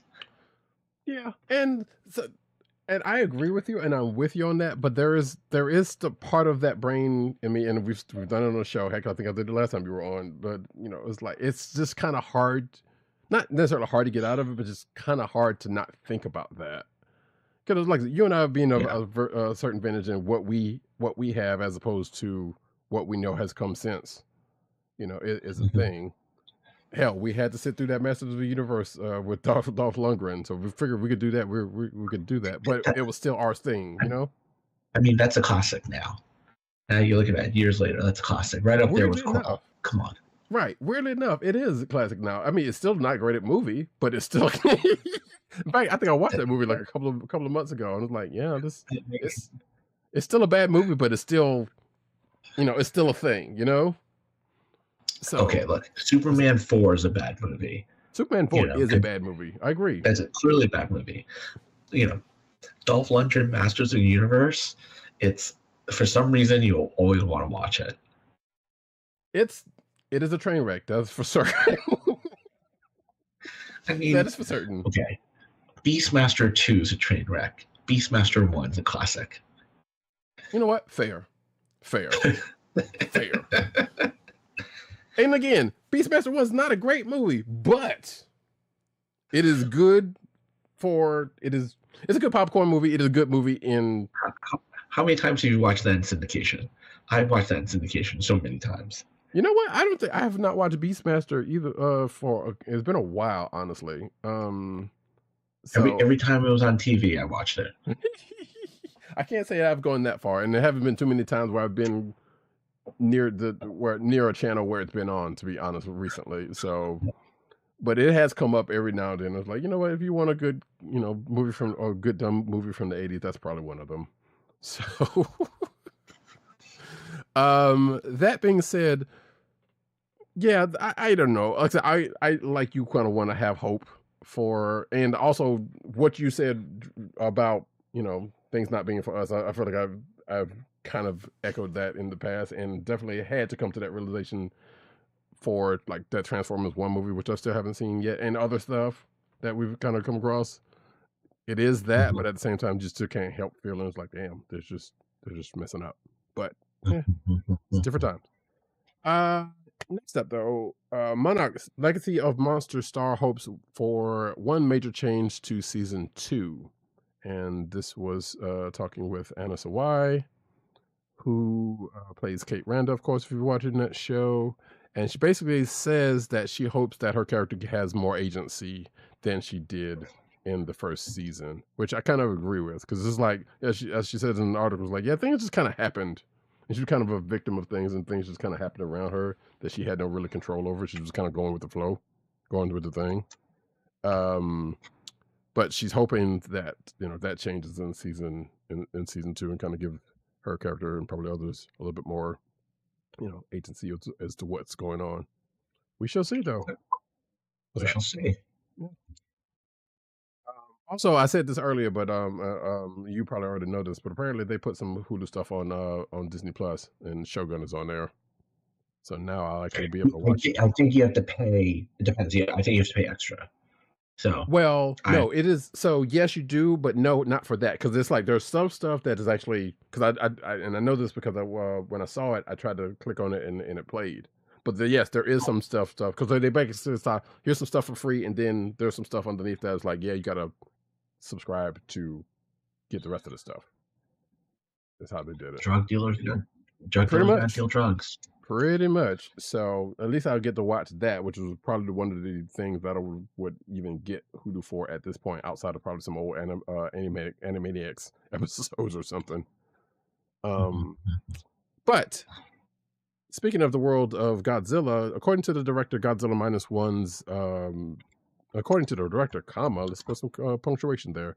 Godzilla -1's original ending would have been too tragic for us to deal with.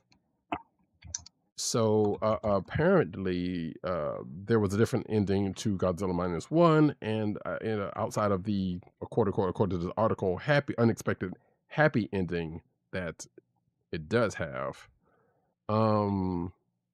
Let's see. Apparently, at New York Comic Con this past I'm sure you're aware of that that event. In celebration of the 1954 Godzilla 70th anniversary, the director was there. He openly discussed secret details behind the pre-production, revealed that in the first draft of the script, the director forfeited Koichi Shikishima's happiness, or the character that he plays, characters, and wrote a much somber, tragic ending for another character.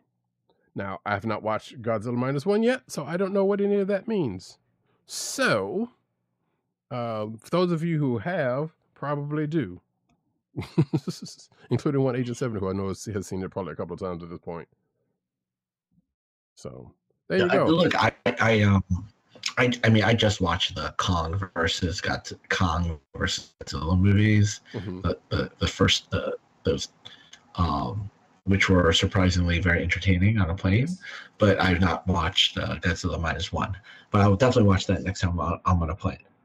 Well, that's on Netflix, so if you want to, check that out. And yeah, I need to do that. I say that, and I haven't watched it, and even though I knew it was on Netflix, and I kind of agree on those. I guess the MonsterVerse or whatever they're calling it. Those movies are amusing. They are quite amusing, and as you said, entertaining. So, but it's just funny how some of that, how they've done. So you've watched all of up until the second Kong versus. I mean, I just started with Kong versus Godzilla, so I will have to watch some of the Kong Godzilla ones separately. So you haven't watched like Skull Island and back to those? No, but they've all been enjoyable. Yeah, I about to say you might want to, because I mean there is an order. You already know there's an order to them, which is still, even in relation to the show, still is a weird sense to make of it. But yeah, yeah, it's been interesting. It's kind of almost up there with like Fast and Furious and Mission Impossible for me now, wherein it's like, okay, I got to see where this goes, so I'm just gonna watch these, and I guess John Wick, but where it's like, yeah, these are crazy. These are crazy things that keep happening, and they keep going with these. So I gotta see, where they go. As long as they continue to be entertaining. So there is that. Excuse me.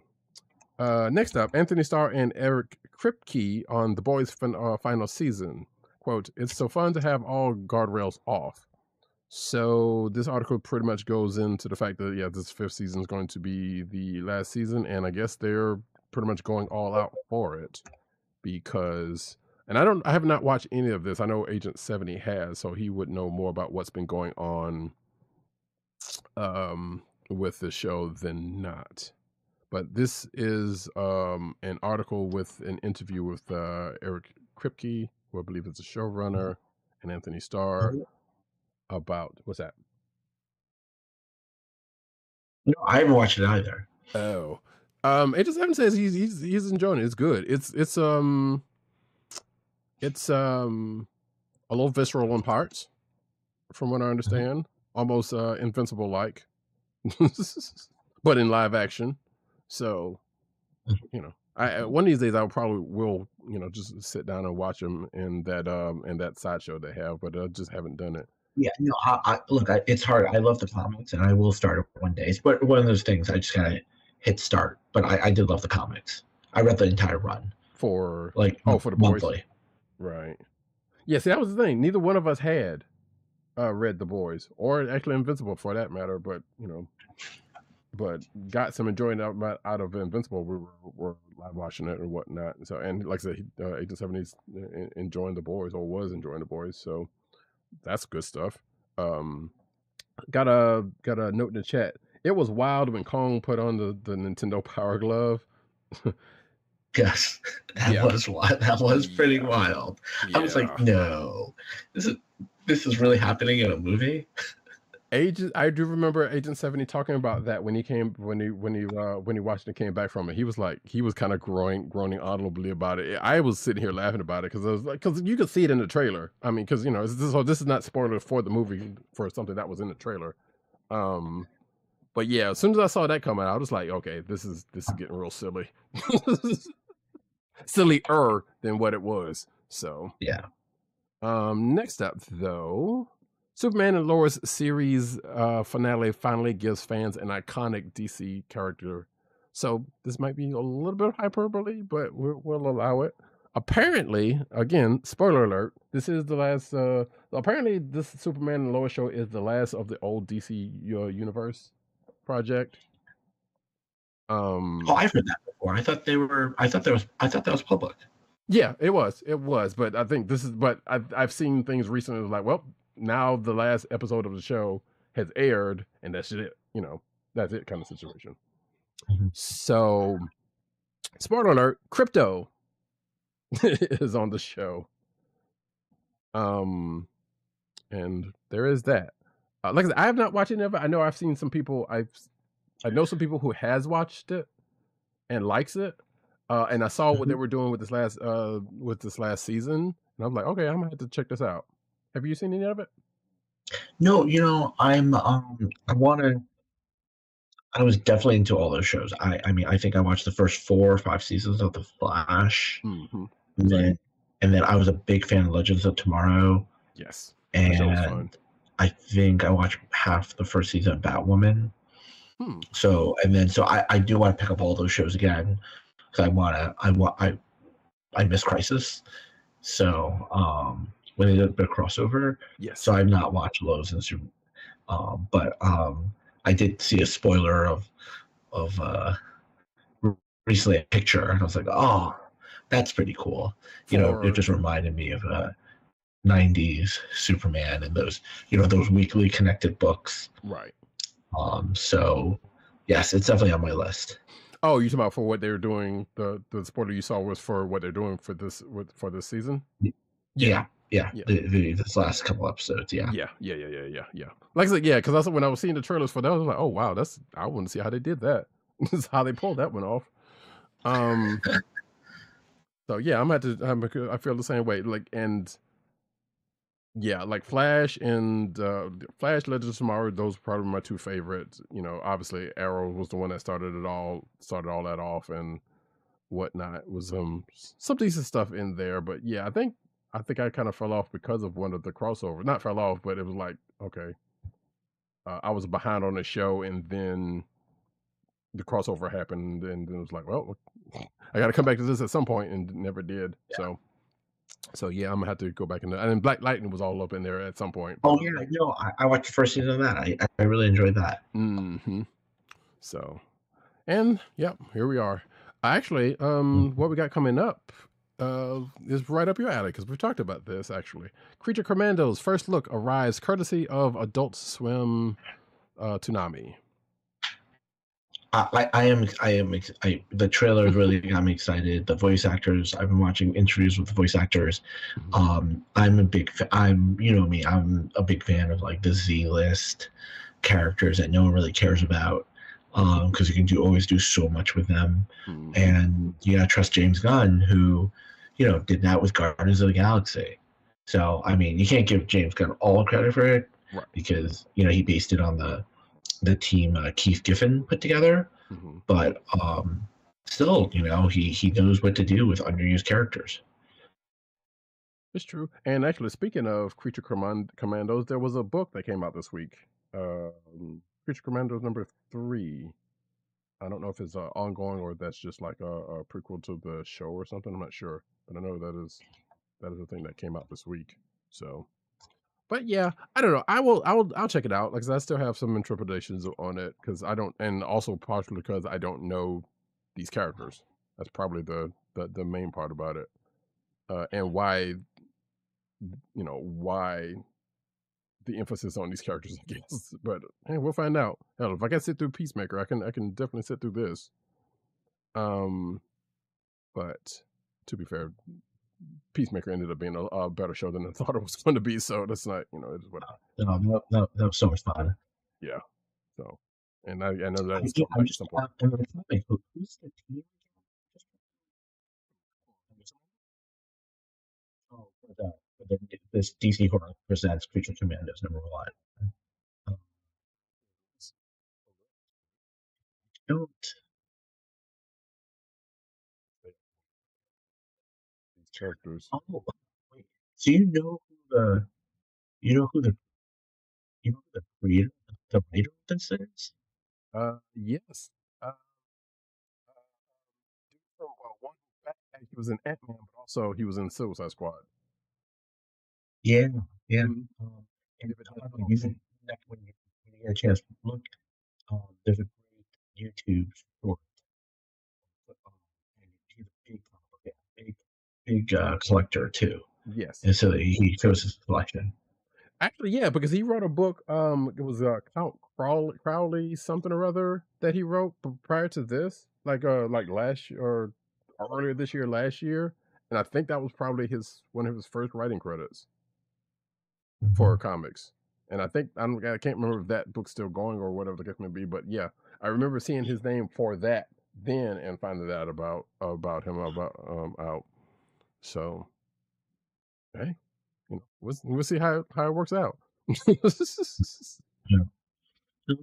This is awesome. I might definitely pick up the trade for this. Mm-hmm. Let's see. It's going to be a lot harder to watch Cartoon Network's classic shows, according to this. And I saw some rumblings of this earlier on, not earlier, but a few days ago on Twitter. But let's see. Some more shows are leaving Max, cartoons specifically, and that is Ed, Edd n Eddy, Static Shock, and The Grim Adventures of Billy and Mandy. All are leaving Max on December 31st. Oh, I might have to watch Static Shock. Luckily, I bought the physical version of that. So, but yeah, I think I bought it before they were even put on Max, or whenever that happened. So it was like, okay, I got them either way. But now they're leaving there, and apparently, actually, wait, the Looney Tunes show, also, and the Filmation. Wait, I don't think I remember this. The Filmation produced Aquaman animated series. So I don't know if I remember that one. I'm going to have to look that up. Right. So you're with me on that. I was like, because Filmation, He-Man, and all those other stuff and whatnot. I was like, I don't remember them doing an Aquaman show. Was that the one with the steel? I'm serious. Let's see. This was. You know why I even that show? Because Peter David made an homage. He put that like a slight homage in his run. When he did Aquaman with the claw, with the claw hand, he had an homage to it, and that's the only reason I knew that show existed. Gotcha. Okay, so here's the thing. This is the 67 show. Okay, so I did know that one. I didn't recognize that it was Filmation that did it. Says it was September 9th, 1967, and ended June 17th. I do remember seeing this somewhere back in the day. Let's see, and say Aquaman, his wife, it's a Seahorse Storm, and Aqualad was accompanied by a sea pony, Imp, and his pet Tusky. Yeah, no, Tusky. Yeah, that's how I know about this new series. Yeah, it was totally because of Peter David referred to it, right? And it was before Super Friends, right? Mm-hmm. That totally. And you know what? I did watch the Superman Aquaman Hour of Adventure Hour. I think I did too. So yeah. Do you remember Shazam? I totally. Of course. The live action Shazam. Yes. And also ISIS. Which nowadays that name has a different connotation, but yeah, from did they actually I should check and see if they. I don't think they have any of those though. But there was the old. I think that actually wasn't Shazam. No, it was Shazam. the Adventures of Shazam, and it was like Shazam and Old Buddy Isis had a block together back on CBS. Yeah, no, I remember. Yeah, it's yeah, we're old folks. But let's see. So it says this article said that Courage the Cowardly Dog and the Powerpuff Girl will be the only classic shows from the 2000s that will be remaining on Max, and Adventure Time from the 2010 revival period. So those will be the only ones left on Max if this report is to be believed. Which that's a damn shame, man. That's a damn shame, because I remember, yeah, because we had already talked previously about the bunch of the other shows that they had gotten rid of. All right, we're going to get into. Wait, hang on. This one I had. Oh no. Okay. I was about to say, I know I had some anime news going on here, and let me know how much more time you got, so I can, because I'm trying to. Yeah, I'm probably gonna stand for another 5 to 10 if that's okay, and then hit the hay. That's fine. Before then, I'll get to some stuff that I wanted to hear your thoughts about. Avatar: The Last Airbender, Earth Avatar series first rumors revealed. So we know that the folks behind Avatar: The Last Airbender has been working on further projects. So it sounds like, yeah. So Avatar Studios is currently producing a sequel film to the original Avatar: The Last Bender series, set to star the original cast characters as adults, while a new sequel series to The Legend of Korra is in production that will focus on a new Avatar, and it sounds like this new Avatar is going to be an Earthbender. So, and this is a rumor / report, so we don't know how much of this is true. Let's see. The other further verified previous reports that said the next avatar will be a paraplegic girl missing her left leg and accompanied by an animal guide in the form of, quote, a large feline type creature. So, and it sounds like that's basically Captain Marvel Jr. and Tawny Tiger, right? Basically, yeah. Actually, that you say that, I think the last issue of Shazam, which I had lost, I had stopped reading it at some point. I think Mr. Tawny was on the cover, trying to break up a fight between Captain Marvel and Freddy, whatever. It's it's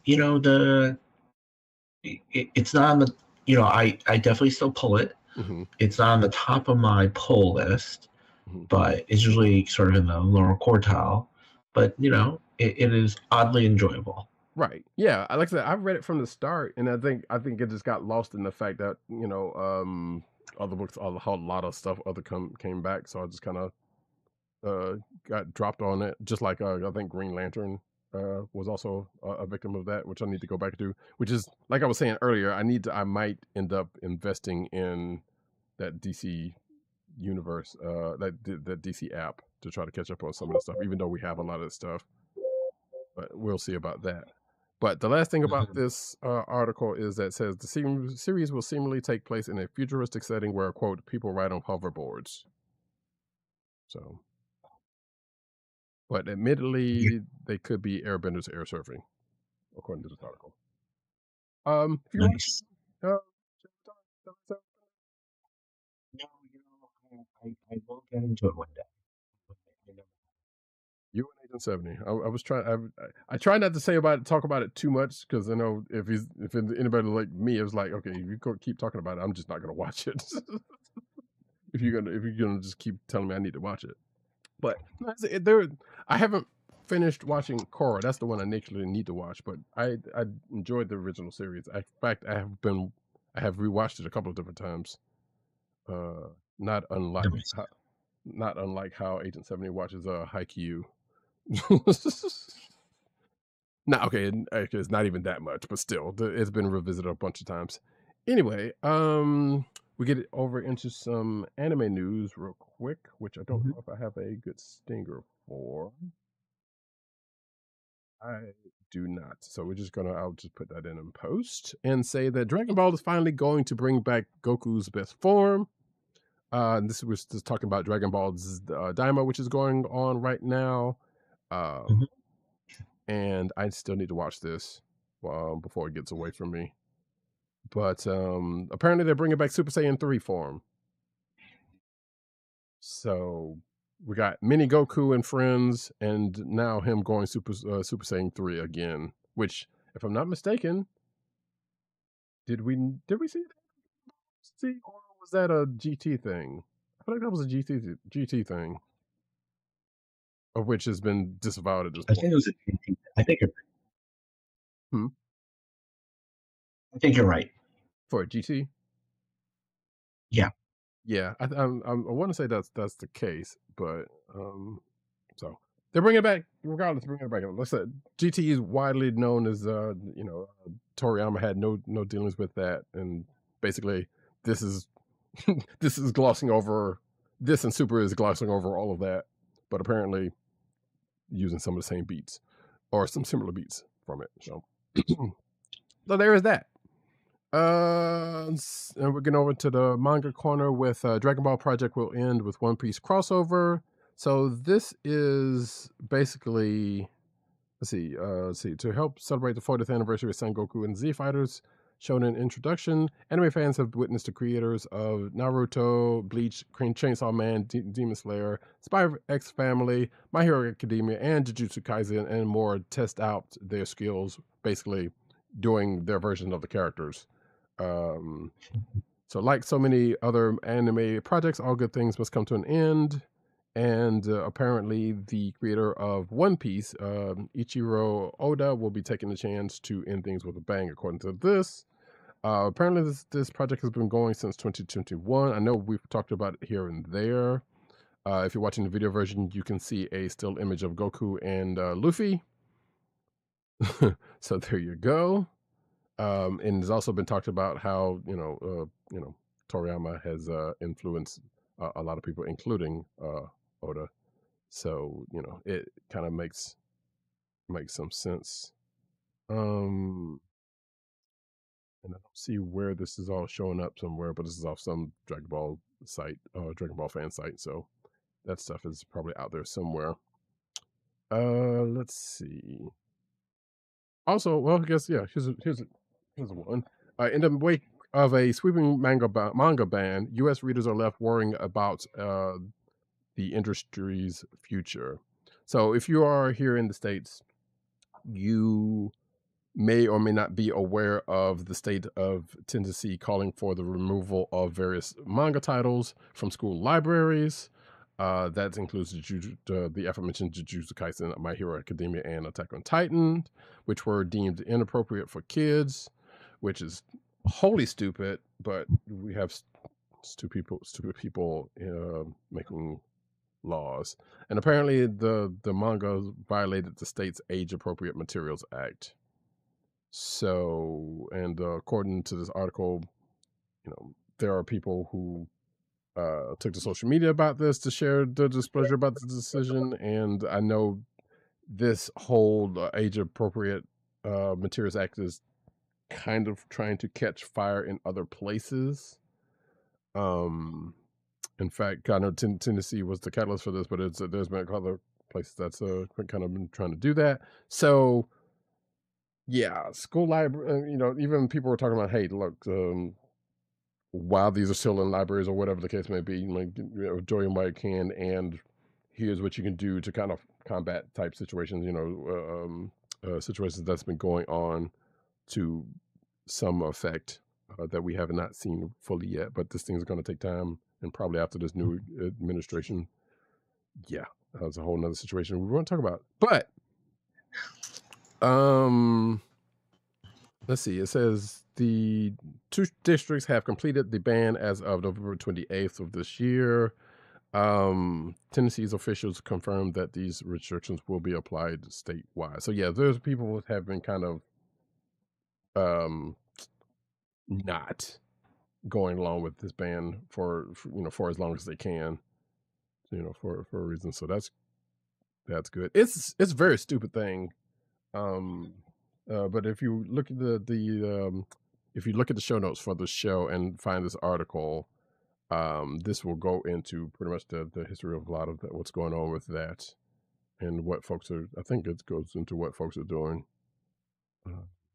with that. Yeah, look, someone who donates to libraries, and there are other organizations you can donate your time to that help defend help combat book bans. So Yes. for any listeners on the show, I always encourage people, please support your local libraries if you're a volunteer, or if you can make a financial donation. And there are organizations out there who are defending these stores and libraries and communities to keep these books on bookshelves. I'm trying to remember the one in particular, and I don't know if this article talks about it. There's a Comic Book Legal Defense Fund. There we go. That's one. Yeah. That's one. BINC, BINC, help small independent bookstores. So, and for those who can't write a donation, there are other ways you can volunteer. So I encourage people, help out if you can, if this is a cause that's important to you.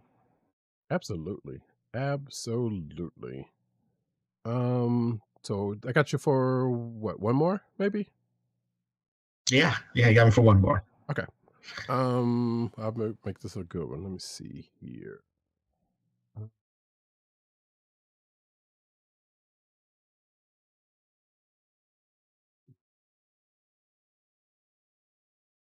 You know what? Maybe for two, I'll make this one quick. I'll make this first one quick because there is one that very much wanted you in on. Skybound announces Energon Universe deluxe hardcovers for 2025. So we got G.I. Joe, Transformers, and Void Rivals. Let's see. The first up is the Transformers Deluxe Edition, which is the first 12 issues. That's going to be out in April 2025. Void Rivals Deluxe Edition, which is all of these are going to be the first 12 issues of these titles. That's coming out. The Void Rivals one is coming out in May 2025, and Codename G.I. Joe Deluxe Edition Book 1 is out June 2025. So no word on pricing, I don't see, but hey, hardcover of those books is pretty cool. I mean, I already got the single issues, but I might be, especially the Transformers one, which has been pretty good, is might be something for folks. But Matt, this is the one I wanted to, if you had any insight on or anything. Hasbro tests new Magic the Gathering Commander video game. I did see that article. Look, I don't know anything besides what's in the article. What I can, my guess is, look, Commander. I still sometimes call it Elder Dragon Legend. Elder Legend. Commander is a super popular format, keeps growing popularity, and if you have a game like Arena out there, right, that does limited and various constructed formats, right, it's got they have to be making. They should probably have made Commander a couple of years ago, right? It's a great way for people to act and to stream it, right, as well. Doesn't Commander? I mean, Magic Online have Commander in it? Yeah, but they don't. They license that out now. Right. That's done by another company. But why not own it if that's your most popular format? And the way Hasbro has been approaching their Magic brands is, they want to own some of this stuff. Right. So if this is your most popular format in Magic, your second most popular, why not own the the game itself and have it played digitally? Right.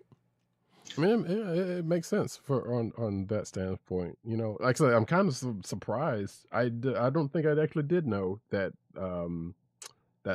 Magic Online was licensed out. I thought that was them before Arena, and they just kind of forked it out. Yeah, no. It is. Hasbro really owns Arena, while someone else they license out Moto. So I still have my original Moto ID. So Moto was always near and dear to my heart. But Arena is kind of where that's on mobile, that's on PC consoles, and Moto was always only going to be on PC. So it was very limiting the audience they could get. But look, it makes a lot of sense they're doing Commander, right?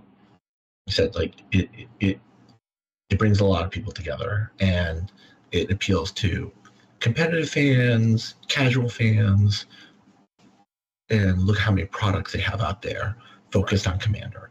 Right. I was kind of shocked because I know some people who are just getting into Magic or have been for a little bit, and their gateway was Commander. Yeah. So no, look, it's not that daunting. It's fun. It's collaborative. You kind of own it. You don't have to worry about cards rotating every couple months.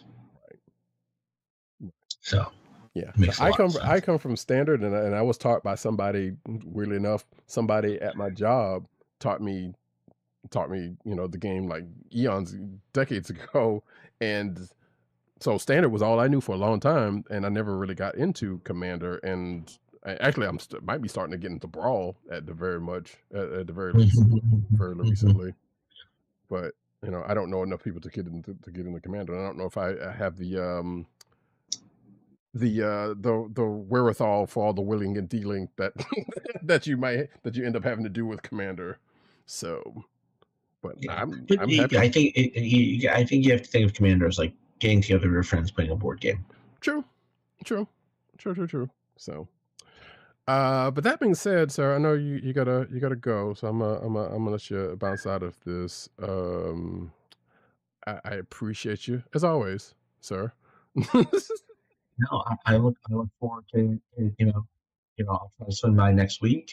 Keep you a little company during the news, and to all your fans out there and all your listeners, thank you again for having me and putting up with my antics. And I will see you hopefully next week. Indeed, good sir. Always happy to have you. We appreciate you, and see you then. Great. Take care. All right. Have a good one. Uh-oh. Whoops. That always happens. He's gonna stick with us for the rest of the show. Uh-oh.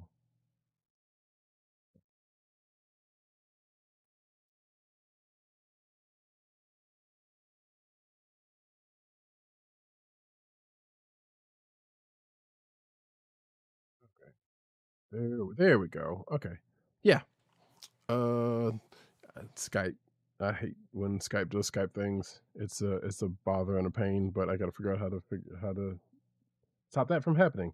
But we're going to continue with the news. Also, so sorry about this content from Jay was like was talking about the Kong movie. Okay, never mind.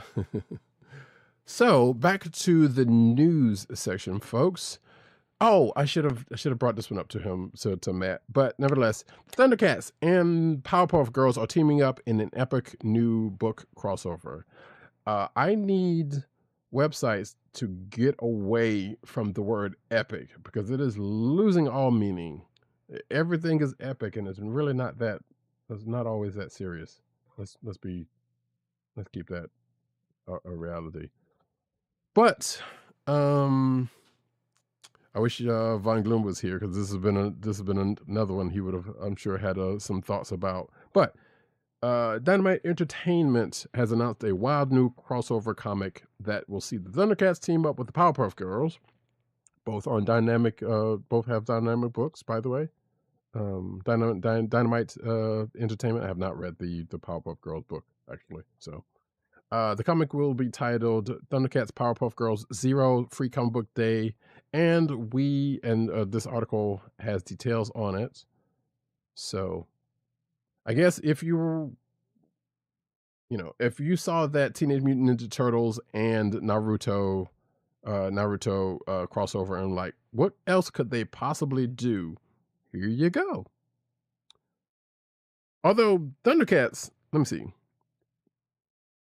No, Thundercats. Let's see. Thundercats, Masters of the Universe, Teenage Mutant Ninja Turtles. They've all had a few different crossovers here and there that seem wild. So sure, why not Powerpuff Girls and Thundercats? But let's see. Here's a little bit of the text from this press release.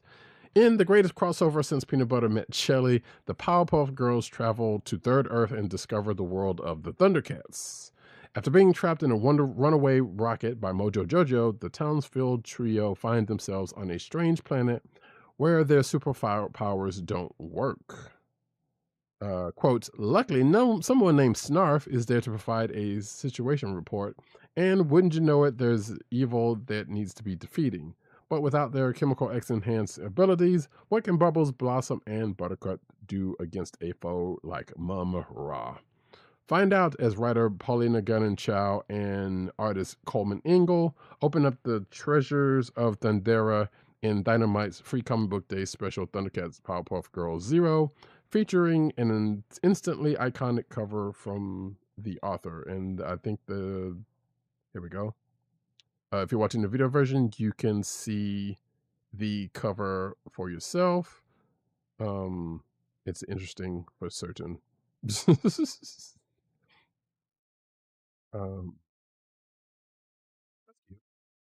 So let's see. So because it's a Free Comic Book Day book, it will be out on Free Comic Book Day, which is May 3rd of 2025. So there you go, folks. Next up, Boom Studios' new Power Rangers timeline rewrites comic book history for the worse. Apparently, according to this article, this is hot take from this article. So this is from spoilers from Power Rangers Prime #1, which came out last week. Which I'll just go ahead and put this out here. Also, where we go. VR Troopers showed up in, folks. That's right. If you're a 90s kid, you know We Are VR, or if you're older like I am, you know the VR Troopers virtual reality, and they showed up in Power Rangers Prime. So I can take that one off the board and say that sounds like in this book, which I still haven't read yet, because I don't think you just necessarily need to read the previous books for this one, because I think it's like a kind of a jumping on point for new readers and just in general. But apparently the Earth is different from the one that was presented in the last runs of the Power Rangers books. Sounds like it's more like excuse me, the Eltarian Empire, which, if you know your Power Rangers history, that's where Zordon is from, if I'm not mistaken. Let's see, it says, yes, this world is led by the Eltarian Empire, who came down from the stars in the name of complete and total conquest, and who crushed any and all. No, actually, wait, that might not be where Zordon from. I don't know. I might be talking out my behind. I don't remember. There's stuff I don't remember. Regardless, let's see. Oh, but this new book proves how much worse off the world would be if the Eltarian invasion went the other way. Let's see. Yeah, the Power Rangers got crushed. And let's see. The Eltarian War storyline was the biggest of Boom Studios' entire Marty Morphin Power Rangers epic. They officially kicked off in the pages of 2021's Mighty Morphin #13. And saw Zordon's old ally Zartus lead the Eltarian Empire, so I was right about that. In an attempt to conquer Earth, where when more benevolent means of taking hold of the planet fell. So this led to an explosive series of battles that shook the franchise to its core, and that ultimately left the Eltarian Empire on the back foot in the face of not just the Power Rangers, but their allies and usual enemies alike. Well, sounds like Power Rangers Prime kind of flipped that just a little bit. And I'll just leave that there because, like I said, the book just came out, like last week or so people might want to still check that out. Also, I know I just spoiled the fact that the VR Troopers was in it, but hey, it was kind of a spoil for me as well. Excuse me. But also, that Power Rangers book introduced a new Rita Repulsa And her origin story features, according to this article, a big retcon. This is a Screen Rant article, so it's a little bit of hyperbole anyway. Let's see.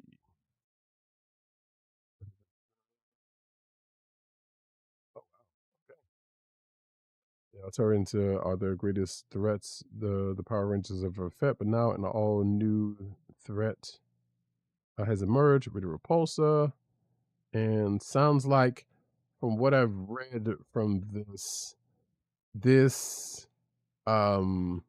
Rita basically gets her original Power Rangers.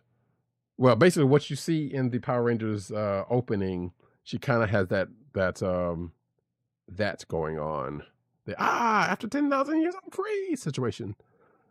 Sounds like from this. So cool. Like I said, one of these days I'll actually end up reading that book and checking it out for myself. Seems like fun. But I also want to check back in on that old Power Ranger stuff, because I was reading that and then fell off of that because it was a lot of books. Ended up being a lot of books after a while. A classic DC hero just showed the entire Justice League the true power of love. This is spoilers for Justice League Unlimited from last week. And the Justice League member is Star Sapphire, who's of course a lantern type whose power is based in love. I didn't necessarily talk too much about what was going on in that issue, but that part was cool. So, and this article kind of talks about that, and I will not, just in case people haven't still read Justice League Unlimited. But along with that, some news that I did not know about when I talked about Justice League Unlimited, in that there was a new character, to me at least, that was introduced, but ended up is not actually a new character, but a character from I guess a legacy character, you might say. So but there's a new version of this character, I guess. So this article kind of goes into the origin story of Airwave in DC Comics. Like I said, I did not know about this character until I read this issue, so I thought it was a brand new character. But it says here that Airwave might not be a high-profile DC icon, but he has a long and storied history at the publisher, as well as a familiar connection to one of the League's big seven. Sounds like this is, well, the original was Hal Jordan's cousin. So there is that. I don't think this character that is in Justice League Unlimited in was is that same character. So so Jay in the chat says, what was she doing for King K? Yeah, she was imprisoned in a space dumpster and floating in space. Or actually, she wasn't floating in space. I think, well, in the original show, or even the Sentai show, you know, she was imprisoned in her space dumpster and it was on the moon until she got let go. She got let out by some astronauts. And that's when you see the original Mighty Morphin Power Rangers theme, and you see the after 10,000 years of free. That's what that is all about. Jay also says Airwave was new for me too. Yeah, like I said, when I talked about that book, I thought it was a wholly new character, but apparently it was, you know, the character has been around for quite a while, and this is another one of Mark Waid's deep cuts, because from what I've read from Batman Superman, he does a lot of them, or he has done a few of them. So now that we know that, I don't know what we found out about at the end of that Justice League Unlimited book.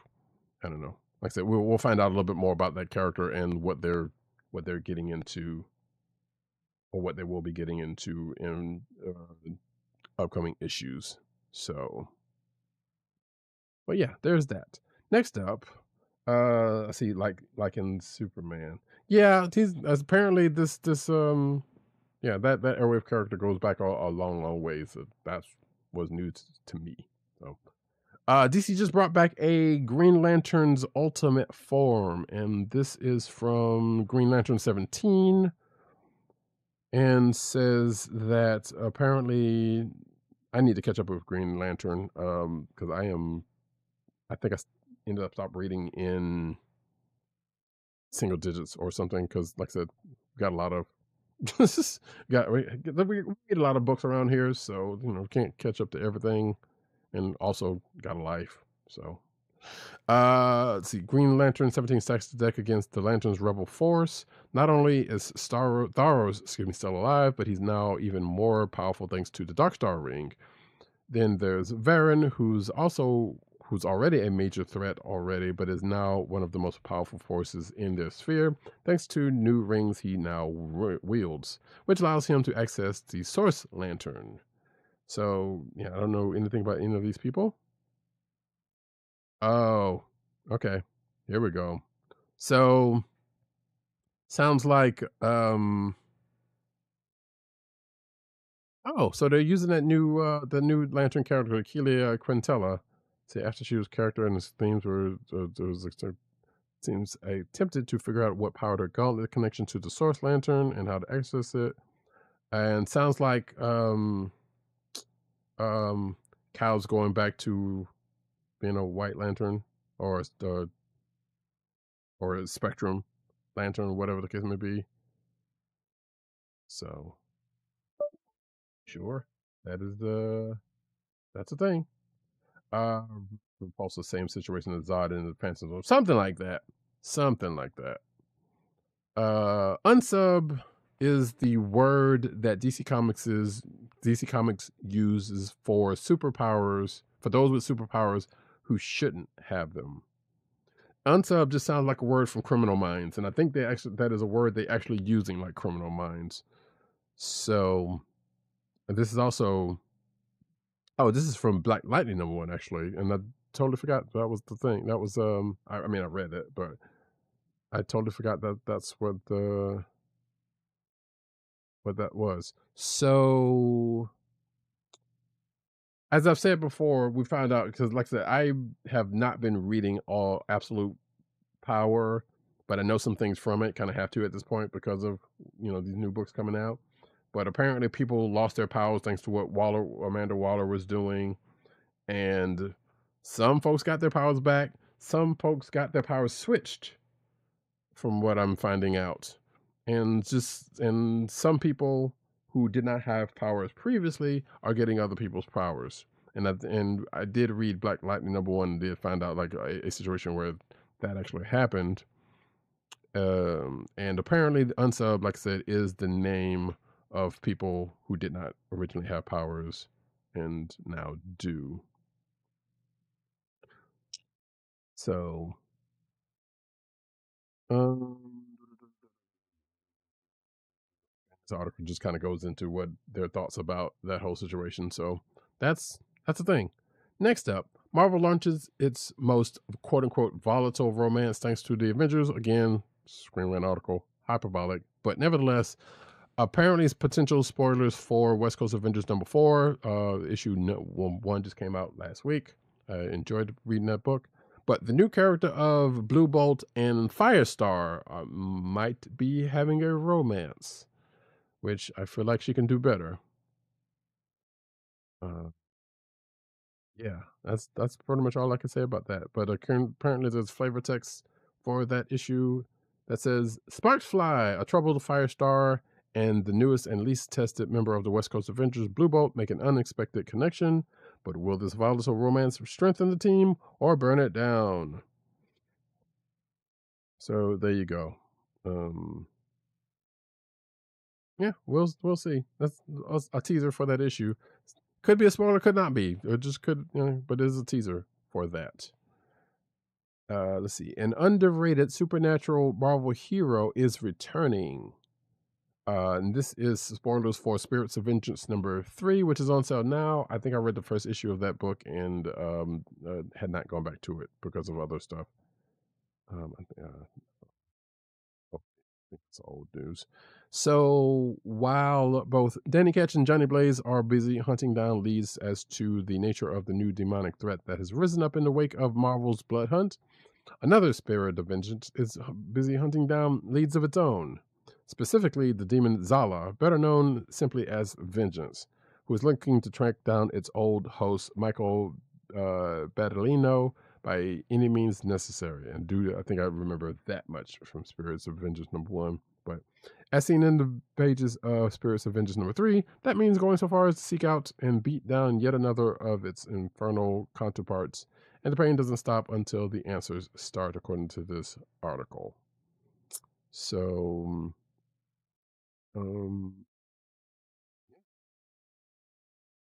I did not know that this Vengeance character and this Michael character, again, was a character that has some history.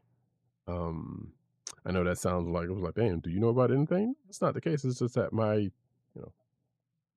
I had specific stuff that I was interested in, and it didn't go completely too far out of that. But some things are intersected every now and then.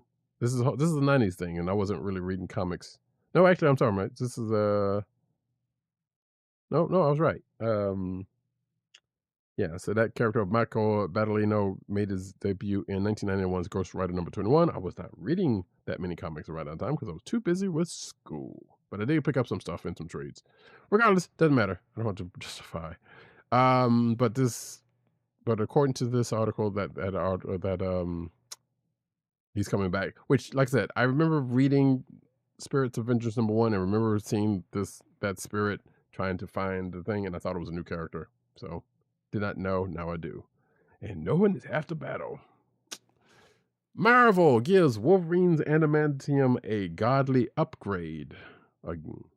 So the current Wolverine comic by Saladin Ahmed and Martin Coccolo saw the return of Silas Burr, aka Cyber, the supervillain with adamantium-laced skin, who's had a vendetta against Logan since their time in the Canadian Army in World War I. Okay. After a feral Logan returned from the Canadian wilderness to live among a pack of wolves, following the end of the Cocoon Age, that is this book that they're talking about, Cyber retreated into a cave and fell prey to an elemental force hungry for the adamantium lacing his skin, and Cyber emerged with glowing eyes and golden metal arms. Golden arms. Shout out to Wu-Tang. And also martial arts films. But if you're watching the video version, you can see the character right there. And apparently, that character is not the only one to be getting golden claws. Apparently, Lady Deathstrike is also has been quote unquote infected. And also, Wolverine's gonna get it at some point. So, okay. And I guess, yeah, Constrictor is probably going to be the one to give it to him, but we shall see. I'm not reading Wolverine, so. Cyclops wants to kickstart the X-Men Civil War by demolishing their iconic home. I kind of talked about this earlier. This is talking about X-Men #8, so we'll just go ahead and skip that one and get into some toy news with Hasbro announcing SM33 figure from Skeleton Crew and Kelnacca from the Acolyte, and also partners with Toys for Tots charity. So there's the Kelnacca figure right there. That is the High Republic Wookiee Jedi from the Acolyte. They go articulated in stances. And do they have one for just for the Kelnacca series? Okay, cool. Golden Arms reminds me of Leroy Brown a lot. I guess that is the case. Let's see. He's bad. Next up though, Mondo X-Men the Animated Series Rogue 1/6 scale figure in stock with 10% off and free shipping at Entertainment Earth. Thanks to this article from Marvelous News. So there is the Rogue figure right there. Let's see. Entertainment Earth nor Marvelous News, either one are. Oh, Last Direct. Dang, I totally forgot. Bruce Leroy. Yes, I totally forgot that his last name was Green. Oh man, yes, I absolutely love The Last Dragon. In fact, I have it. Get to it. Can I get to it? How can I get to it? Nope. But I can see it. But yeah, I love Last Dragon. It's a great movie. Who's the master? Anyway, so now I kind of want to watch the movie again. Anyway, let's see. This Rogue figure is from the animated series, as it was said. You can see the figures right there. It also comes with a couple of different heads. One specifically from X-Men: The Exterminator. Wait, is it what's the other one when they were younger? I guess Exterminator or X-Men. Oh sheesh, I forgot.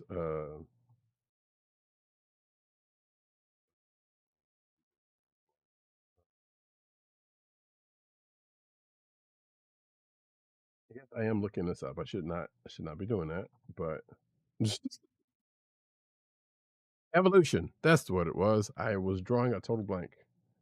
Um, but if you're watching the video version, you can see the head I'm pointing at right now, which is the Evolution head. I still have not watched that whole show. So, regardless, this Rogue figure comes with a bunch of accoutrements, including the head I just mentioned, and apparently a crushed Sentinel head, and some really freaky looking eye beams. So that's weird. Do we have a price for this? I don't see it. Says $235 for the limited edition, 210 for the regular edition. That's probably right. So I wouldn't be surprised. So hey, if that is if you're interested in that, then hey, have at it. Next up, fly into battle with a new Batman the Animated Series Batwing collectible from McFarlane Toys. And we're not talking the Luke Fox character. We are talking the actual vehicle, the Batwing from Batman the Animated Series. It is, according to this article, the pre-order is up now. It is 37 inches long. It's a cool looking vehicle / figure. There we go. Let me bump that up right there. If I had a place to put it, I would probably get this. This is cool. How much is this? Let's see. It's got to have a price here somewhere. $150 from on Target's website or McFarlane Toys. It says here that the Batwing is a Target exclusive and will be available on shelves December 29th, 2024. Just in time to miss Christmas. So, yeah, therein lies that. Jay in the chat says she has to take out those, her contacts, those eye beams be tripping. Yeah, just, you're touching Cyclops and you don't have the appropriate, eyewear and you're just all kind of messed up. Well, that was from the original X-Men 95 series when that happened, but yeah. So therein lies the thing. But hey, like I said, if you want a Batwing, 37 inches long, and you got $150 burning a hole in your pocket, hey, you should go check that out for on McFarlane Toys and Target. So, it's cool looking. Play Dungeons and Dragons online in the world of Critical Role. So Critical Role's Darrington Press brings the Tal'Dorei Reborn setting to Alchemy Virtual Tabletop. Okay, so that's cool. Let's see. I don't know if I know this virtual tabletop. I know.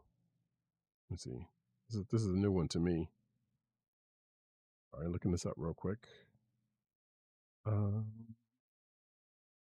Yeah, I definitely don't know this one. But nevertheless, let's see. The Dungeons and Dragons 5e setting guide, which was first produced by Green Ronin in 2017, before being reborn in 2022, explores the continent of Exandria, where Critical Role's first campaign took place. Set decades after the adventures of Vox Machina, this virtual edition of Tal Darai Reborn claims to offer players an immersive experience, building off Alchemy's reputation as a VTT, that's virtual tabletop, with a focus on high quality audio visual assets like maps and music. Okay, that's cool. So this is kind of like Roll20 and Demiplane and Fantasy Grounds, I think it was. That's cool. It also, the source book is also going to be on the places I just mentioned, as well as D&D Beyond. So that's cool. You can get your crit roll on, and it'll be $30 for the campaign, and for the enhanced edition is $40. So cool.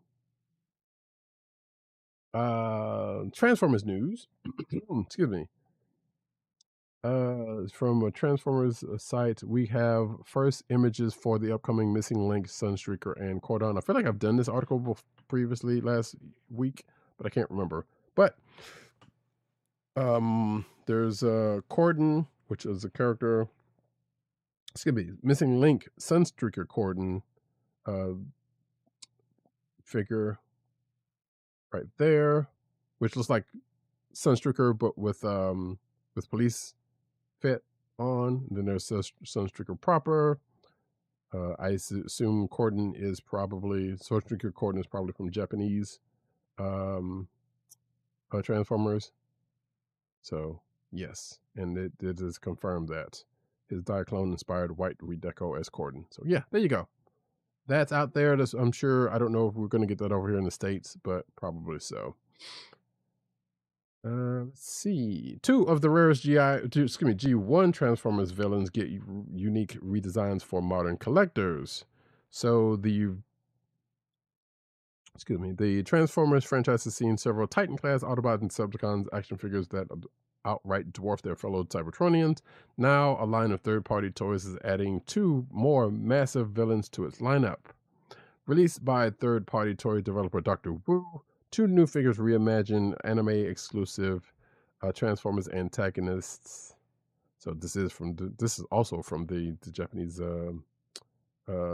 Transformers, which if you haven't seen, there's some trippy stuff in there.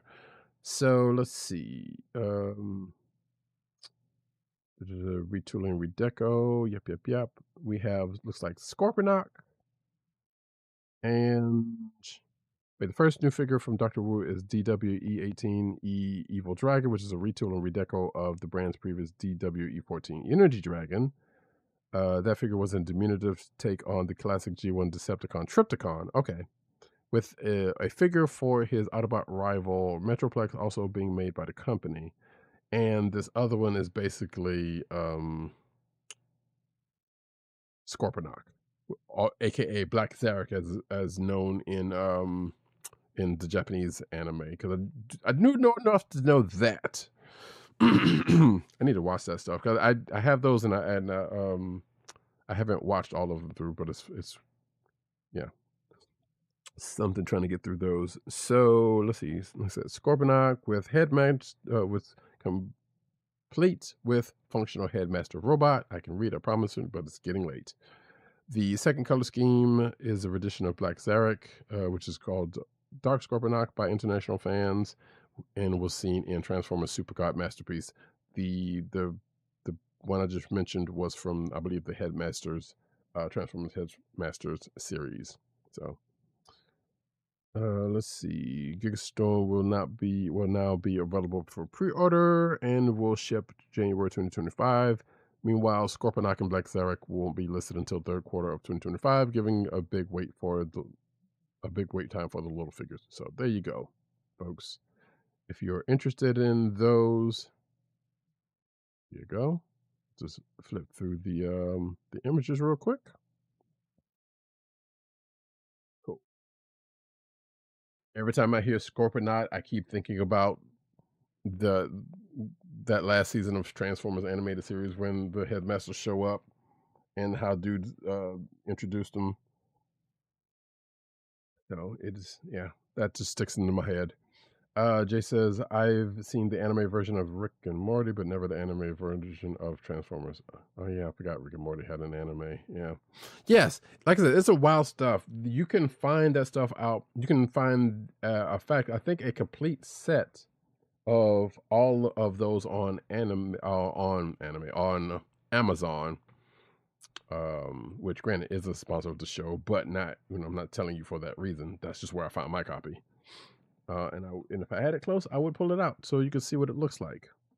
But I don't think I have it close. So it's fine. It is fine. But yeah, like I said, it's Transformers Headmasters, it's a Super God Master Force, and I can't remember what the other season was for that, for the Japanese stuff. I should probably just look it up, but maybe I'll try to look it up by the time the show ends. We'll see. Or I'll put it in the show notes, 1 and 2. Transformers Studio Series reveals first official images for one of the oldest Autobots. So this is, if I'm not mistaken, Ironhide. Yep. So via TFW 2005, which is this site from a couple of articles back. As a part of the Transformers Studio Series Voyager class War for Cybertron, Ironhide rolls right out of the video game he's based on. So yeah, this is the video game version of Ironhide, which G1 or bust, baby. I don't care about some of those. If you're watching the video version, you can see the figure in box, and I'll just flip through these images there. I mean, I know some people like the War for Cybertron video games. I think I probably played like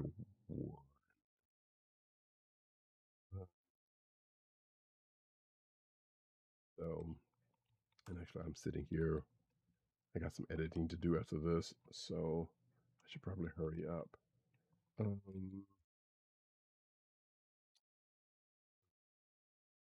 So my apologies for that.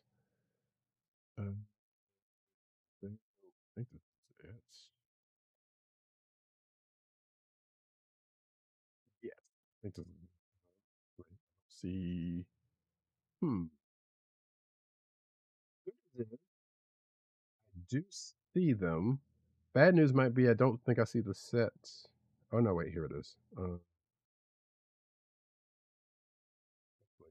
Just do this real quick. So that's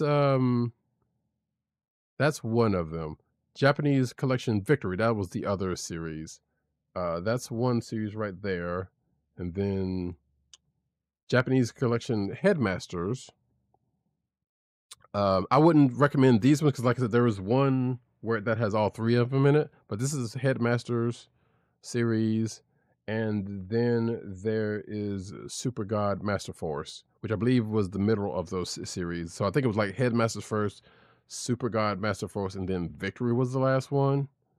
Again, like I said, these particular versions, I wouldn't go for those ones. The version that I have is right here, and I wouldn't get that. I wouldn't pay that price for it. By the way, in fact, I'll try to see if I can find another link to this. But yeah, this has all 3 series in it, and I'm pretty sure, as you can see them all together right there. I hope I don't have to edit the video for information being seen, but I don't think so. Regardless, so yeah, that last silver box is the one that I have with all of them, all of the together, and definitely did not pay the price that is. If it's still available, I'll see if I can find. Oh, you're in Tokyo. Well, yeah, you should be able to find those easily. So, they may be still having. They have. Yeah, they probably still have copies floating around there. So yeah, you're good to go. Next up, though, Transformers Optimus Prime becomes wearable helmet in new Autobot-worthy collectible. Actually, I need to send this one to Matt Wang as well, because this was the one I was going to bring him to. So, the Chinese company Killer Body produced this new Optimus Prime helmet. Let's see. Along with recreating his classic head design, it was as it was solidified in G1. The movable parts of the helmet can also showcase a different, more modernized aesthetic. One of the many such headaches made by Killer Body, the wearable Transformers collectible, is something that fans will want to get a hold of, according to this article. Now herein lies my question. Well, actually, hold on. Here let me see if I can answer this question before I even ask it. Let's see. Recently revealed on the company's Weibo account, the new Optimus Prime helmet by Killer Body is incredibly detailed and impressive. It takes a classic head, described with G1, and recreates in high detail. Is this, and probably is, like who can wear this? Who's gonna wear this? This is probably a child. There's not going to be an adult size head. I'm flipping through if you're watching the video versions, you can see, but if you're not, then I'm flipping through the images of said helmet right there. And looks like a couple of the other helmets that they have on offer, looking like the video version. I mean, the movie version. So I'm not saying I would buy this. Let's be clear. I probably would want to, but it's probably a lot of money. But it says the helmet has lights and moving gears. The mouth and faceplate can be synchronized to lip movements. So no pricing on it according to this. But I would wager this is probably a child. This looks a little bit too detailed to be a child's helmet, but at the same time, if you see an adult wearing this, I will probably laugh. I don't know, or be jealous. One of the two. Who knows? But regardless, that is the thing that at some point you will be able to purchase, or someone will be able to purchase. Let's see. Next up, Ghostbusters Plasma Series Ectomobile HasLab has closed with 17,000 backers. We talked about this when it first came out. In fact, the exact number they finished with is 17,251, according to this article. So the Ecto 1 HasLab, if you're watching the video version, you can see, it's the Ectomobile, Slimer, the stretcher, I believe the figures of the guys with the proton packs and everything with it. If all the stretch goals were met, and I believe most of them were. I should probably look and see. Actually, I don't necessarily need to look and see, but I was going to see if I can link to the actual page real quick, just out of curiosity, because I know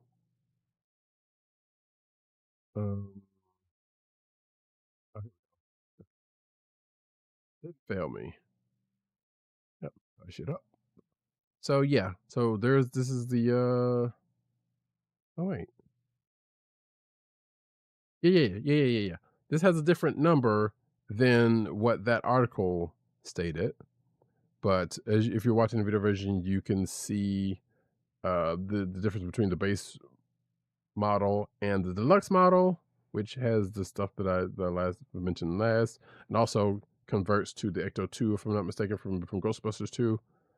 I did not get in on this.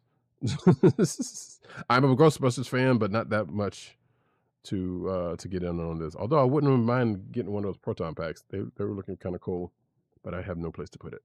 So it's now that it's been backed and funded. That's the same thing. I don't know if I said that, but it's going to go into production and people are going to get it. So I would assume there may be a version of this that's probably going to come out in limited capacities for market, like in stores or something, or maybe on Hasbro's HasLab site. But I don't know. Like a lot of there's some of their HasLab stuff, which is their crowdfunding thing, did actually, end up on their site for folks. So we'll see. If you're interested in that, you can, hopefully, and you didn't get into that HasLab, then hey, keep hope alive, I guess. Bandai reveals the future of Gunpla with unique 40th anniversary Gundam release. I've never gotten into Gunpla. Part of me wishes I could, but I don't think I have the patience. In fact, I know I don't have the patience, but the figures look so cool. Mini model kits are still being made for the initial Mobile Suit Gundam anime shows, including the original series. Now, a recently announced collectible does the same thing for a unique mobile suit in the series' second anime. And we're talking about a mobile suit from Mobile Suit Zeta Gundam. And the particular model is the PMX-002 Bolanoic Samain. And into the high grade model kits. So there you go. Those words will probably mean something to folks that is into Gunpla. And I respect you. Salute. And I've never watched Zeta Gundam also. So but yeah, that's going to be a thing out there. I don't think there's a price, but it's yes. There is not a price, but it looks like it's going to be available to order at the end of 2025 or the first quarter of 2020. Excuse me, the end of 2024 or the beginning of 2025. The later date will mark the 40th anniversary of Zeta Gundam, which was released in '85. So cool. Next up, we already talked about that earlier with Matt. Classic PS2 Star Wars game now free to download and keep.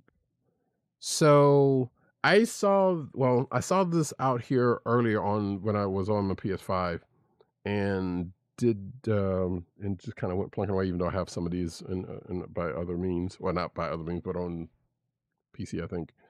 So yeah. And it's Sony's PlayStation's 30th anniversary, so I think some of the stuff kind of came out in relation to that. Because I saw some games out there that I think you might have to have PlayStation Plus definitely to be able to access, but I think some of these you might not. In fact, we'll get to that in a second because this is Prime Gaming stuff. So, what games are we talking about? Because there's a whole list of games on here that is not Star Wars that they're talking about. So here we go. Star Wars, The Clone Wars, Star Wars, The Bounty Hunter, and Star Wars Jedi Starfighter, all of which I have anyway, so it doesn't matter. Only one of these games is free according to this article, and that is Star Wars Bounty Hunter. And the game is free specifically from Prime Gaming. So if you are on Twitch and you have Amazon Prime, you connect the two together, and there's perks that come along with that, including a lineup of games that they give away every so often.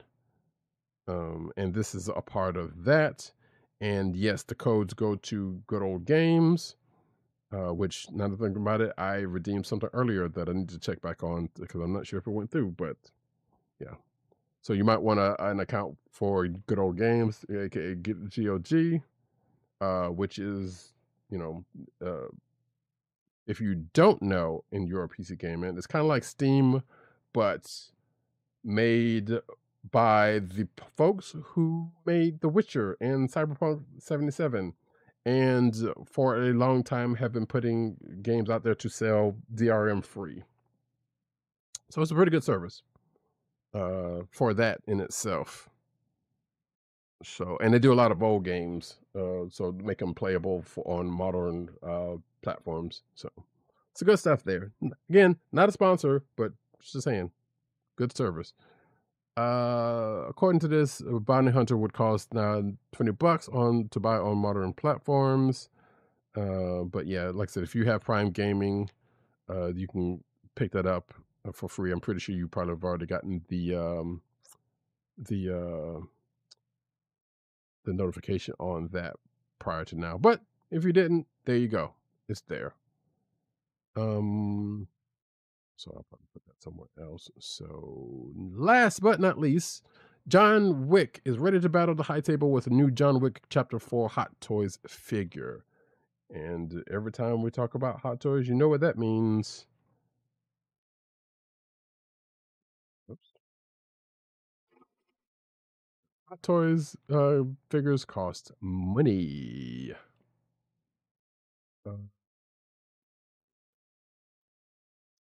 So yeah, got a new John Wick figure, and let's see, do we have any? Here we go. It's 1/6 scale. Let's see, it's got a gun. Of course, he does. I think it also comes with a bow or something. Whatever. So here we go. The figure comes with a vast array of guns, lots of guns. A katana, nunchaku, a bow and arrow, and even gold coins, because girls, you got to pay for all that stuff some kind of way, right? Right. If you're watching the video version again, you can see the figure very detailed, as Hot Toys is known to do. I did not know there was a figure for the Donnie Yen character, but there you go as well. But it also makes sense. So there you go. How much? I am not seeing any. Apparently, there's going to be a special edition available, which includes a rifle as a bonus item. Okay, that's good to know. But I am not seeing a price. The John Wick Hot Toys figure is expected to ship between December 2024 and March 2025. And you can, well, let's see if it has a price on this page. Of course it does not. It absolutely does not. But you can join a wait list for it. It's probably going to be 100, probably, if I were to hazard a guess with all of that, a good 150 easy. Put it that way. Easily. So, yeah.